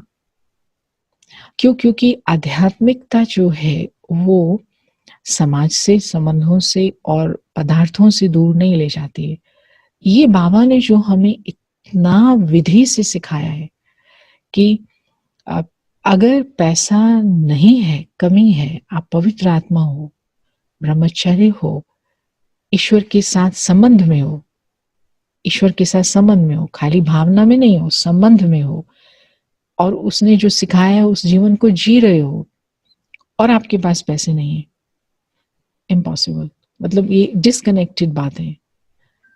भगवान के बच्चे हो, पवित्र हो, उसकी श्रीमत करते हो, तो आपके पास जरूर आवश्यक संपत्ति और देने के लिए भी होगी जरूर। ये जो है ये रॉयल्टी की निशानी है। और साथ साथ जो कुछ भी होता है वो एक सेंटर की धरोहर नहीं है, लेकिन वो विश्व सेवा के लिए, ये हमारी बुद्धि में भगवान ने भर दिया ना, जो कुछ भी आप करते हो वो विश्व सेवा में लगे, विश्व की सेवा करो, ये भावना से। तो हम में से कोई भी नहीं सोच सकता कि जो हमने करना था कर लिया और उसको बढ़ाना है, क्योंकि विश्व तक पहुंचाना है ना। तो ये वाली बातें जो थी बाबा ने इन आत्माओं के द्वारा, इन अष्ट शक्ति आत्माओं के द्वारा, हमारे जो बड़े भाई हैं, भाई साहब तो थे ही फाउंडेशन में, लेकिन निर्भय भाई साहब, ब्रजमोहन भाई साहब, रमेश भाई साहब, उनके आना और किस प्रकार की उनका रहना, और हर एक की अपनी अपनी जो विशेषताएं थी, उन विशेषताओं से हर क्लास को श्रृंगारना, ये अहो सौभाग्य इन आत्माओं का रहा है। आप कोई मुझे टाइम का भी बताइए, what is the time? School का रेमिनिस्चेंस, आप लोगों का टाइम कितना था मेरे पास? या टाइम मत देखो दीदी, कोई बात नहीं, सुनाओ। हाँ, ऑलरेडी वो, क्योंकि मुझे भाई इशारा करता है टाइम हो गया। आपका अभी है? यहाँ 6:30 हुआ है, हो गया है, लेकिन आप सुना सकते हैं दीदी। एक आप अच्छी लहर में है और इसको कंटिन्यू करें, कोई बात नहीं। ओके, अरुणा बहन परमिशन है? है? ओके, ठीक है। तो जब ये जो राजधानी स्थापन करते हैं भगवान विश्व के अंदर में, और ये जो शक्ति राज्यों के द्वारा बच्चों को देते हैं, जिसको हम कहते हैं आदि सनातन देवी देवता धर्म की संस्कृति, तो ये अंदर में दिखाई पड़ा। क्योंकि भाई साहब जब आते थे पहले 10 साल में, तो अपने आप ये जो सेंट पीटर्सबर्ग है वो सांस्कृतिक कैपिटल ऑफ रशिया है, जैसे बॉम्बे है, इकोनॉमिक कैपिटल भी है और कल्चरल कैपिटल भी है, तो पीटर्सबर्ग रशिया की कल्चरल कैपिटल है। तो अपने आप ही भाई बहने, जैसे ही पता पड़ा कि चलो भाई साहब आएंगे, कोई भी दादी आएंगी, तो आपस में प्लान बना करके कुछ आइडियाज लेके आके बैठते थे, कहते थे हम ये करना चाहते हैं। तो हमने कहा अच्छा करो। तो भाई साहब के आते ही 1 घंटे का कल्चरल प्रोग्राम तैयार होता था। तो वो कल्चरल प्रोग्राम क्या होता था, जो भी वो क्लासेस करा के गए हैं उसकी एक एक गहरी से गहरी बात, वो उसको ड्रामा बनाते थे, उसका ड्रामा बनाते थे। तो भाई साहब ने जब पहली बार उनका ड्रामा देखा तो एकदम, तो भाई साहब ने कहा मैं तो यही तो चाहता था, कहते मैं यही तो चाहता था कि ज्ञान के ऊपर ऐसे ऐसे ड्रामास बने, और ड्रामास द्वारा, कल्चरल प्रोग्राम द्वारा बाबा का ज्ञान स्पष्ट कराया जाए। तो बॉम्बे से उषा दीदी और रमेश भाई शुरू में उन्होंने किया, लेकिन विदेश में तो ऐसा अभी तक कुछ नहीं था। तो ये जब इन्होंने किया तो भाई साहब ने बहुत आशीर्वाद दिए, कहा कि ये तो बाबा का जो नाम है वो इससे संस्कृति कार्यक्रम से जरूर बाला करेंगे। अब ये जो बात है कि हिंदू धर्म, हिंदू संस्कृति, जब भगवान ने आकर के ज्ञान देना शुरू किया तो शुरू में काफी विरोध हुआ कि शायद ब्रह्मा कुमारीज जो हैं वो हिंदू धर्म के कुछ अलग से बातें बोलते हैं। लेकिन वास्तव में ये जो ज्ञान है पूरे विश्व को, ये जो धर्म की धरोहर है, जिसको अभी हिंदू धर्म किसी ना किसी परसेंटेज में संजोग के बैठा हुआ है, उसका जो वास्तविक रूप है जो सचमुच देवी देवताओं के जीवन वाला रूप है, वो विश्व तक ऐसे कैसे पहुंच जाएगा? अगर हम लड़ते झगड़ते रहेंगे, हम कहेंगे हम ही सही हैं सिर्फ, लेकिन हम सही हैं तो हम इंसान, लेकिन हम सब विश्व की आत्माओं का बाप एक है, तो एक बाप के बच्चे कोई इस टुकड़े में तो नहीं हो सकते। कोई ना कोई तो एक ऐसी मान्यता होगी जिसको पूरा विश्व स्वीकार कर सकता है। तो अंदर में बहुत था कि भारत का जो संस्कृति है उसको ये आत्माएं अच्छी तरह से समझ करके फिर उन सांस्कृतिक कार्यक्रमों द्वारा सेवा करें। तो ऐसे करके एक ग्रुप अपने आप बन गया 20-30 भाई बहनों का, जिसका फिर नाम रखा गया डिवाइन लाइट कल्चरल ग्रुप। ये तब हुआ जब उषा दीदी आई यहाँ पर, रमेश भाई साहब और उषा दीदी आई, तो बड़ों के आने पर सब लोग ये कार्यक्रम करते थे, ड्रामा बहुत वंडरफुल करते थे। जब वो आई तो वो तो पवित्र युगल थे और उन्होंने मुरलियों में सुना हुआ था कि क्या विशेषता है उनकी, उस प्रकार से उन्होंने कार्यक्रम किया। तो उषा दीदी ने तो कहा मुझे इनको भारत में ले जाना है, मुझे इनको पूरे भारत की सेवा करानी है, मुझे इनको वहां पर बाबा का प्रत्यक्षता में यूज करना है। ऐसे करके उन्होंने स्टेज पर बोला, बहुत उत्साह दिलाया। तो तब शुरू हुआ भारत में जाना इस ग्रुप का। तब से लेकर अभी 2020 में 10 साल पूरे हुए, 10 साल की जुबली मनाई, 30 साल रशिया सेवा को, 10 साल इस ग्रुप को।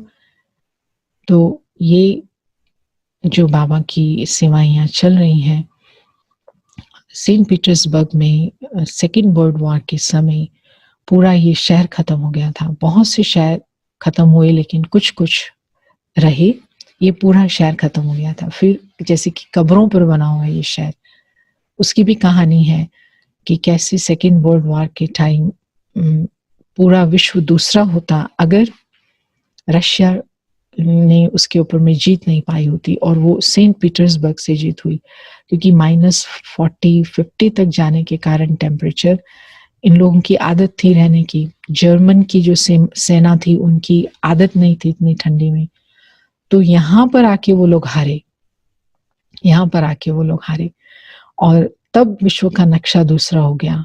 नुकसान बहुत हुआ रशिया का, 20 लाख लोग मरे, और उसके मरने के बाद, ये तो सिर्फ संख्या है काउंट की हुई, बदल जाता है, देश भी बदल जाता है। तो वॉर हिस्ट्री जिस भी कंट्री की हो, वॉर हिस्ट्री की कॉम्प्लिकेशन साइकोलॉजिकल बहुत ज्यादा हो जाती है, क्योंकि कोई भी परिवार पूरा नहीं, ज्यादातर भाई चले गए, ज्यादातर पुरुष बोले जिसको, पुरुष चले गए, लड़के चले गए। तो जैसे कि डिसबैलेंस बहुत साल तक, 30-40 साल सेकेंड वर्ल्ड वॉर के बाद डिसबैलेंस रहा। महिलाएं ज्यादा हैं और पुरुष कम हैं, तो पुरुष कम है माना फिर परिवार भी आगे कम है, और जनसंख्या भी आगे बढ़ी नहीं, ज्यादा धीरे धीरे बढ़ती है। अब ब्रह्मा कुमारी तो विश्व का ध्यान रख रही है, और परमात्मा जो है विश्व को पवित्र बनाना चाहता है। तो पवित्रता की जो फिलॉसफी है, ब्रह्मचर्य की जो फिलॉसफी है, वो लेकर के वो अपने बच्चों के पास आया है, पवित्रता का स्तंभ उनके जीवन में लाने के लिए। और जो देश की गवर्नमेंट है, उसकी भावना है, उसकी इच्छा है, उसकी प्लानिंग है, उसकी स्कीम है कि जितने ज्यादा बच्चे पैदा करो उतनी जो अच्छी बात है। तो दोनों का टक्कर हो गया ना।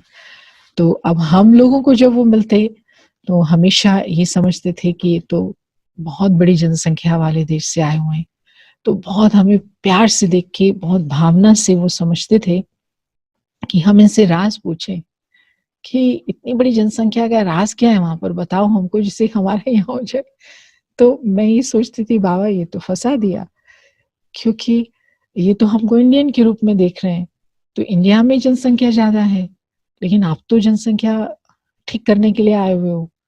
तो फिर दूसरी बात, उनको भारत से प्यार परिवार की संस्कृति के कारण भी बहुत था, क्योंकि देवी देवता धर्म की संस्कृति माना विकारों से संन्यास पूरा, परिवार से संन्यास नहीं, कर्म से संन्यास नहीं। तो इतना उनको अच्छा लगता है परिवार की संस्कृति, तो वो ये प्रश्न पूछते थे कि कैसे वहाँ पर परिवार चलते हैं। क्योंकि फ़िल्में जब आती थी इंडिया से, इंडिया की फ़िल्मों को देख के वो लोग रोते थे, क्योंकि हर बार उसमें कोई ना कोई माँ ने बलिदान किया। माँ इंतज़ार करती है जब तक पति आए, बच्चे आए, फिर वो खाना खाती है। तो ये तो सोच भी नहीं सकते थे ऐसा, कि कोई इनके लिए इंतज़ार करेगा, खाना नहीं खाएगा या कोई बलिदान करे, कोई इम्पॉसिबल। एकदम डिटैचमेंट है और कोई ऐसा व्यक्त करते नहीं हैं स्नेह को। तो ये संस्कृति देख कर के उनको लगता था ये कोई दूसरे प्रकार के लोग होते होंगे। तो जब हम आए तो वो सारा प्यार उन्होंने हमारे ऊपर उड़ेल दिया। वो जो पूरे इंडिया की माताओं बहनों को प्यार मिलना था वो हमको मिला, क्योंकि एक वो भारत की नारी आ गई। वो बस वो साड़ी डाली और सामने खड़े हो जाओ, बस कुछ नहीं चाहिए उनको। बैठ जाओ, बैठे रहेंगे 2 घंटा देखते रहेंगे। तो वो जैसे कि अपने आप ही दैवी संस्कृति की जो भासना है, भावना है, वो अंदर में इनकी बैठी थी। वो बाबा के आने से एकदम से दिखाई पड़ी। तो ये सेवा शुरू हो गई। और जितने हमारी गवर्नमेंट के साथ प्रोजेक्ट हुए, तो बहुत जनसंख्या में डिफरेंस होने के कारण माताओं बहनों का, तो बाबा को तो माता ही चाहिए,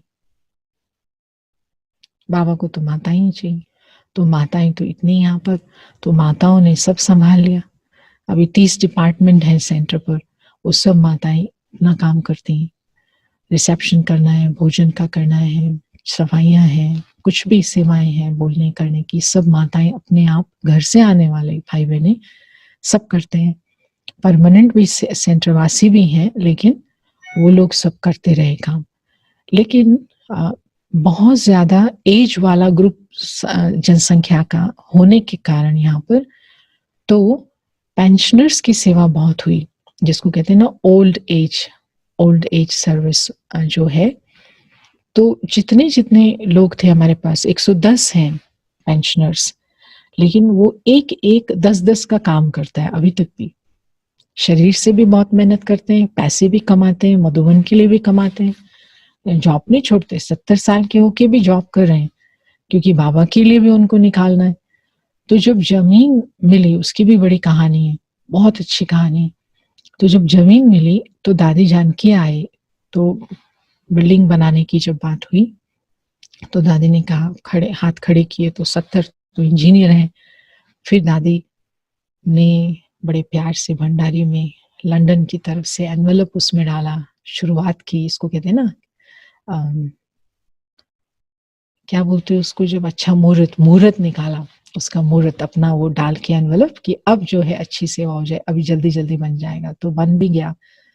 तो उस समय सबने एक ने दादी को देखते ही इतनी अच्छी तरह से, अगले ही दिन दादी के होते ही सब ने कुछ न कुछ, जो कुछ भी उनके पास था अपना आकर के उन्होंने भंडारी में कंस्ट्रक्शन के लिए डाला।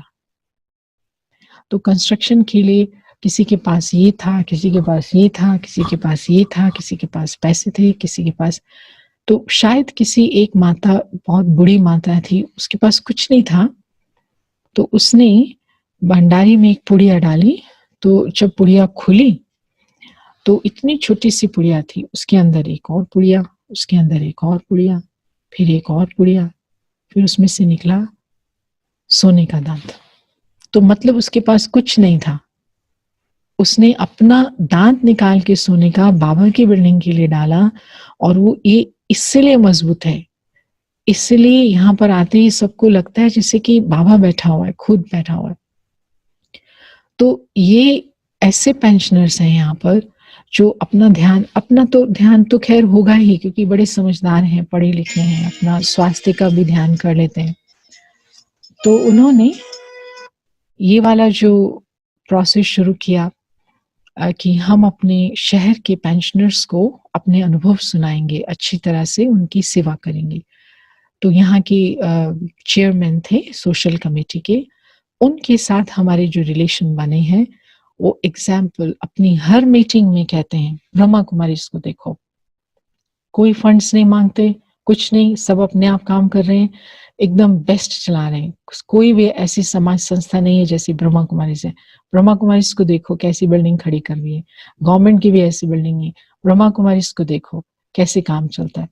तो क्यों? क्योंकि हमारा जो बॉस है वो तो बड़ा ही टाइट रखने वाला है हमको। उसका एक-एक कागज़, एक-एक अकाउंट, क्योंकि हमारा अकाउंट गवर्नमेंट के पास जाता है, क्योंकि हम रजिस्टर्ड हैं यहाँ पर सोशल ऑर्गेनाइज़ेशन के रूप में। तो इस कारण से वो जो अकाउंट है उसकी सारी जो चेकिंग होती है, वो चेकिंग वो करते हुए जब वो एक्यूरेसी उसकी देखते हैं, इतनी बढ़िया एक्यूरेसी और सिस्टमैटिकली बना हुआ है, तो वो एग्ज़ाम्पल देते हैं दूसरों को कि देखो इनका ना ही कभी कर्ज रहता है, ठीक टाइम पर सब बिल आते हैं और एकदम टॉप क्लास।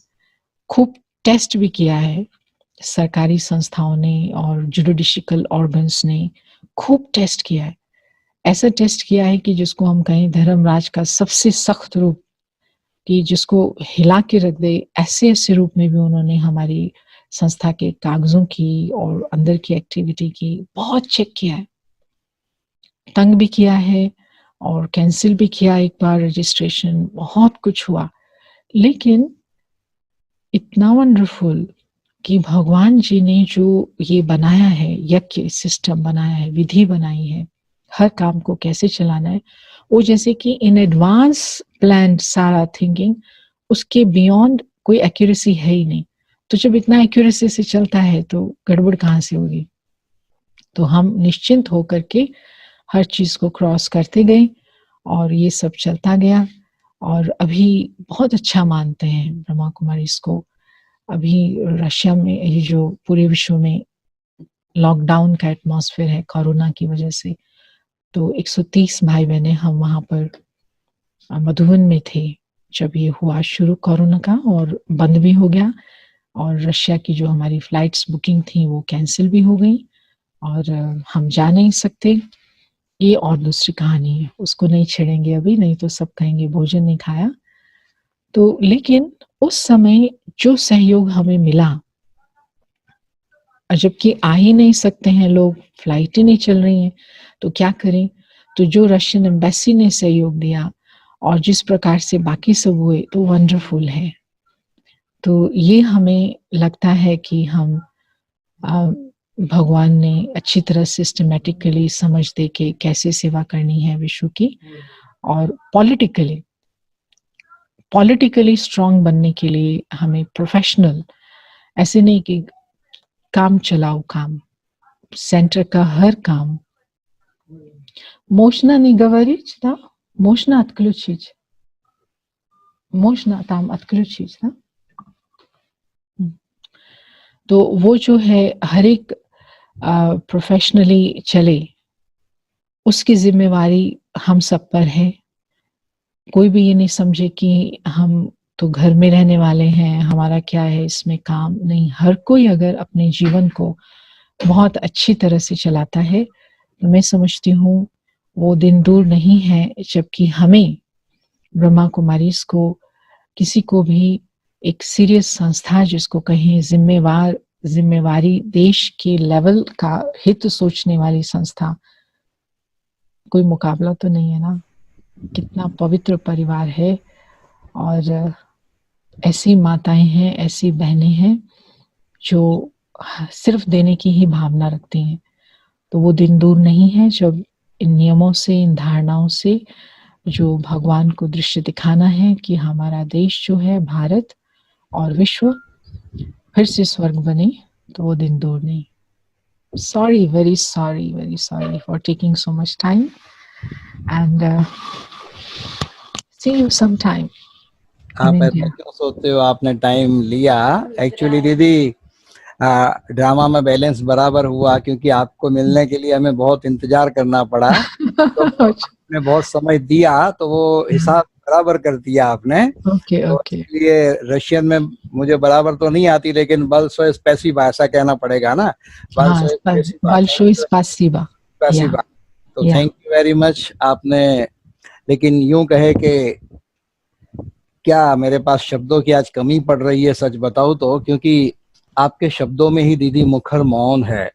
आप जब शब्द मतलब आपकी वाचा शुरू होती है तो जैसे लगता है मौन शुरू हो गया।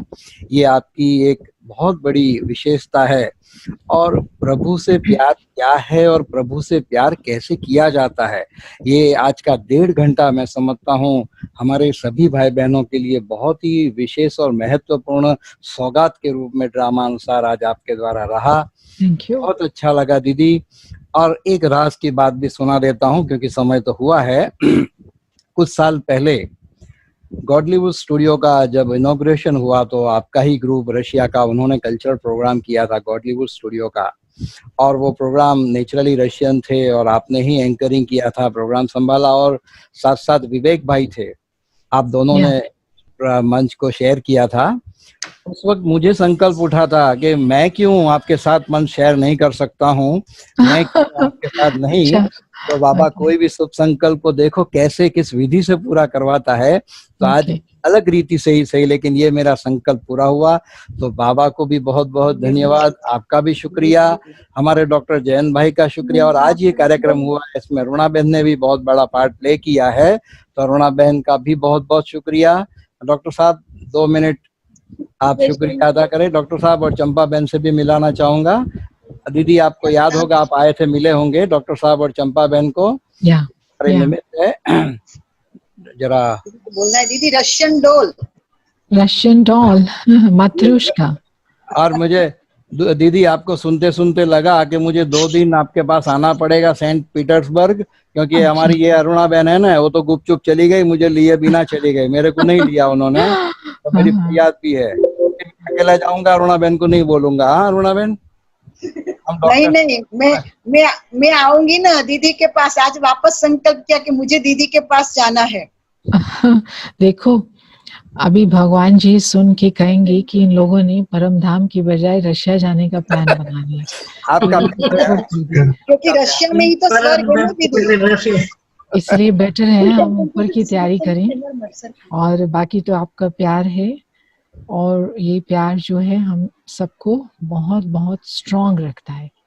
ये बात तो मैं भूल गई कहना, ये तो बहुत जरूरी बात है कि जब यहाँ पर एक बार एक संस्था ने बुलाया हमें, तो वो बहन जो थी उस संस्था की हेड, वो क्या करती थी, उसने अपना एक ग्रुप बनाया हुआ था, धर्म का ग्रुप।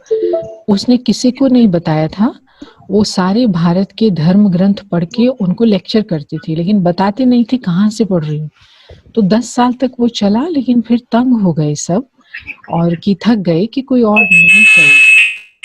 तो जब उसने मुझे बुलाया और मैं वहाँ जब गई, तो तब जाके मुझे एहसास हुआ कि ये जो है हमारी संस्था हिल नहीं सकती, क्योंकि हमारी संस्था में बाबा ने ये बना दिया सिस्टम परिवार का, कि हम सब एक दो को अच्छी तरह से जो हमें चाहिए सहयोग सेवा ले लेते हैं। अभी दुनिया के किस भी कोने में बैठे हुए हैं, लेकिन हम आपस में मिल रहे हैं, काम कर रहे हैं।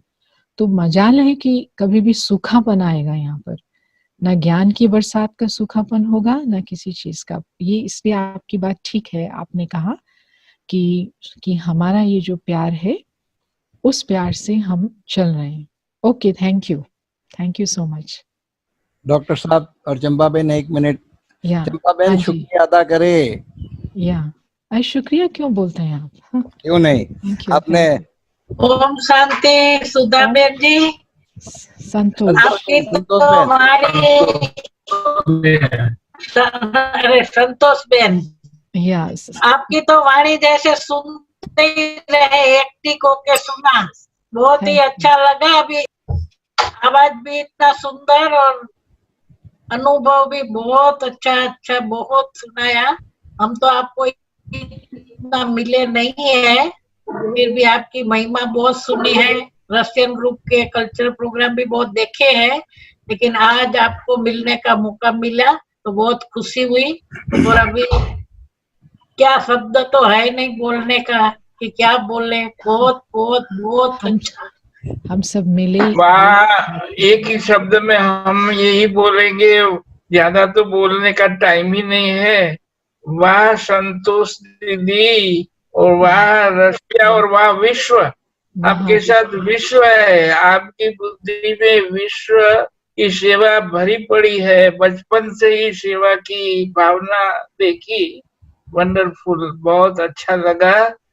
और आप और आगे उन्नति करते करते, भले आपने बोझ तो शिव बाबा को दे दिया है, लेकिन आपको ही विश्व सेवा करनी है, क्योंकि भारत की सेवा वो विश्व की सेवा ही हो जाएगी। क्योंकि ये भी वरदान है बाबा का कि विदेशियों के द्वारा ही विश्व सेवा और भारत की सेवा होगी। तो बहुत बहुत धन्यवाद है। बहुत आगे बढ़ते रहे, यही हम कारेली बाग वाले भाई बहनों की शुभेच्छा है। Thank you. आप लोग शुभेच्छा वंडरफुल है। हैं, ओम बहुत शांति। वंडरफुल हैं। Thank you. ओम शांति। दीदी बहने ओम शांति कर रही अरे है। वाह, ये तो सारी इकट्ठी हो गई। Sweet sister, so lovely. सबने सुना। बहुत अच्छा। आप लोगों ने तो बहुत सुना हुआ है, पहले भी सुना है। लेकिन आपके बाकी भी सभी परिवार वैकल्पिक का, हाँ, संतोष दीदी, आपके परिवार का भी दर्शन कराइए। अच्छा, वो तो अभी सब लॉकडाउन के कारण क्वारंटाइन में है। सब इधर अभी रशिया, अच्छा। अभी दिल्ली से आए ना सब लोग, टीचर्स सेंटर वासी। हाँ, अच्छा। तो सब लोग क्वारंटाइन में हैं। 3 दिन के बाद क्वारंटाइन पूरी होगी और उसके बाद वो सब लोग आएंगे लाइट हाउस में और फिर से हम अपने काम करेंगे। अभी तो मैं आत्मा यहाँ पर हूँ। ठीक है। हमारी 11 बहनों ने आपको सुना दीदी। या अच्छा, 11 बहनें, ये तो बहुत, मुझे तो भूख लग गई आपको देख के। अच्छा। ये कितना अच्छा सबने खातिरी की थी रशिया ग्रुप के अतलादारा में, और अभी तक भी गरम गरम याद आ रहा है खाना। Thank you so much. हाँ जी। थैंक यू मनीष भाई, थैंक यू जैन भाई। फिर मिलेंगे। ओके, दस्विदानिया। दस्विदानिया। दस्विदानिया। पासीदा। 2 मिनट 2 मिनट साइलेंस में आप दृष्टि से 2 मिनट योग कराइए, फिर पूरा करते हैं। चलिए, बहुत प्यार से बाबा को इमर्ज करते हैं।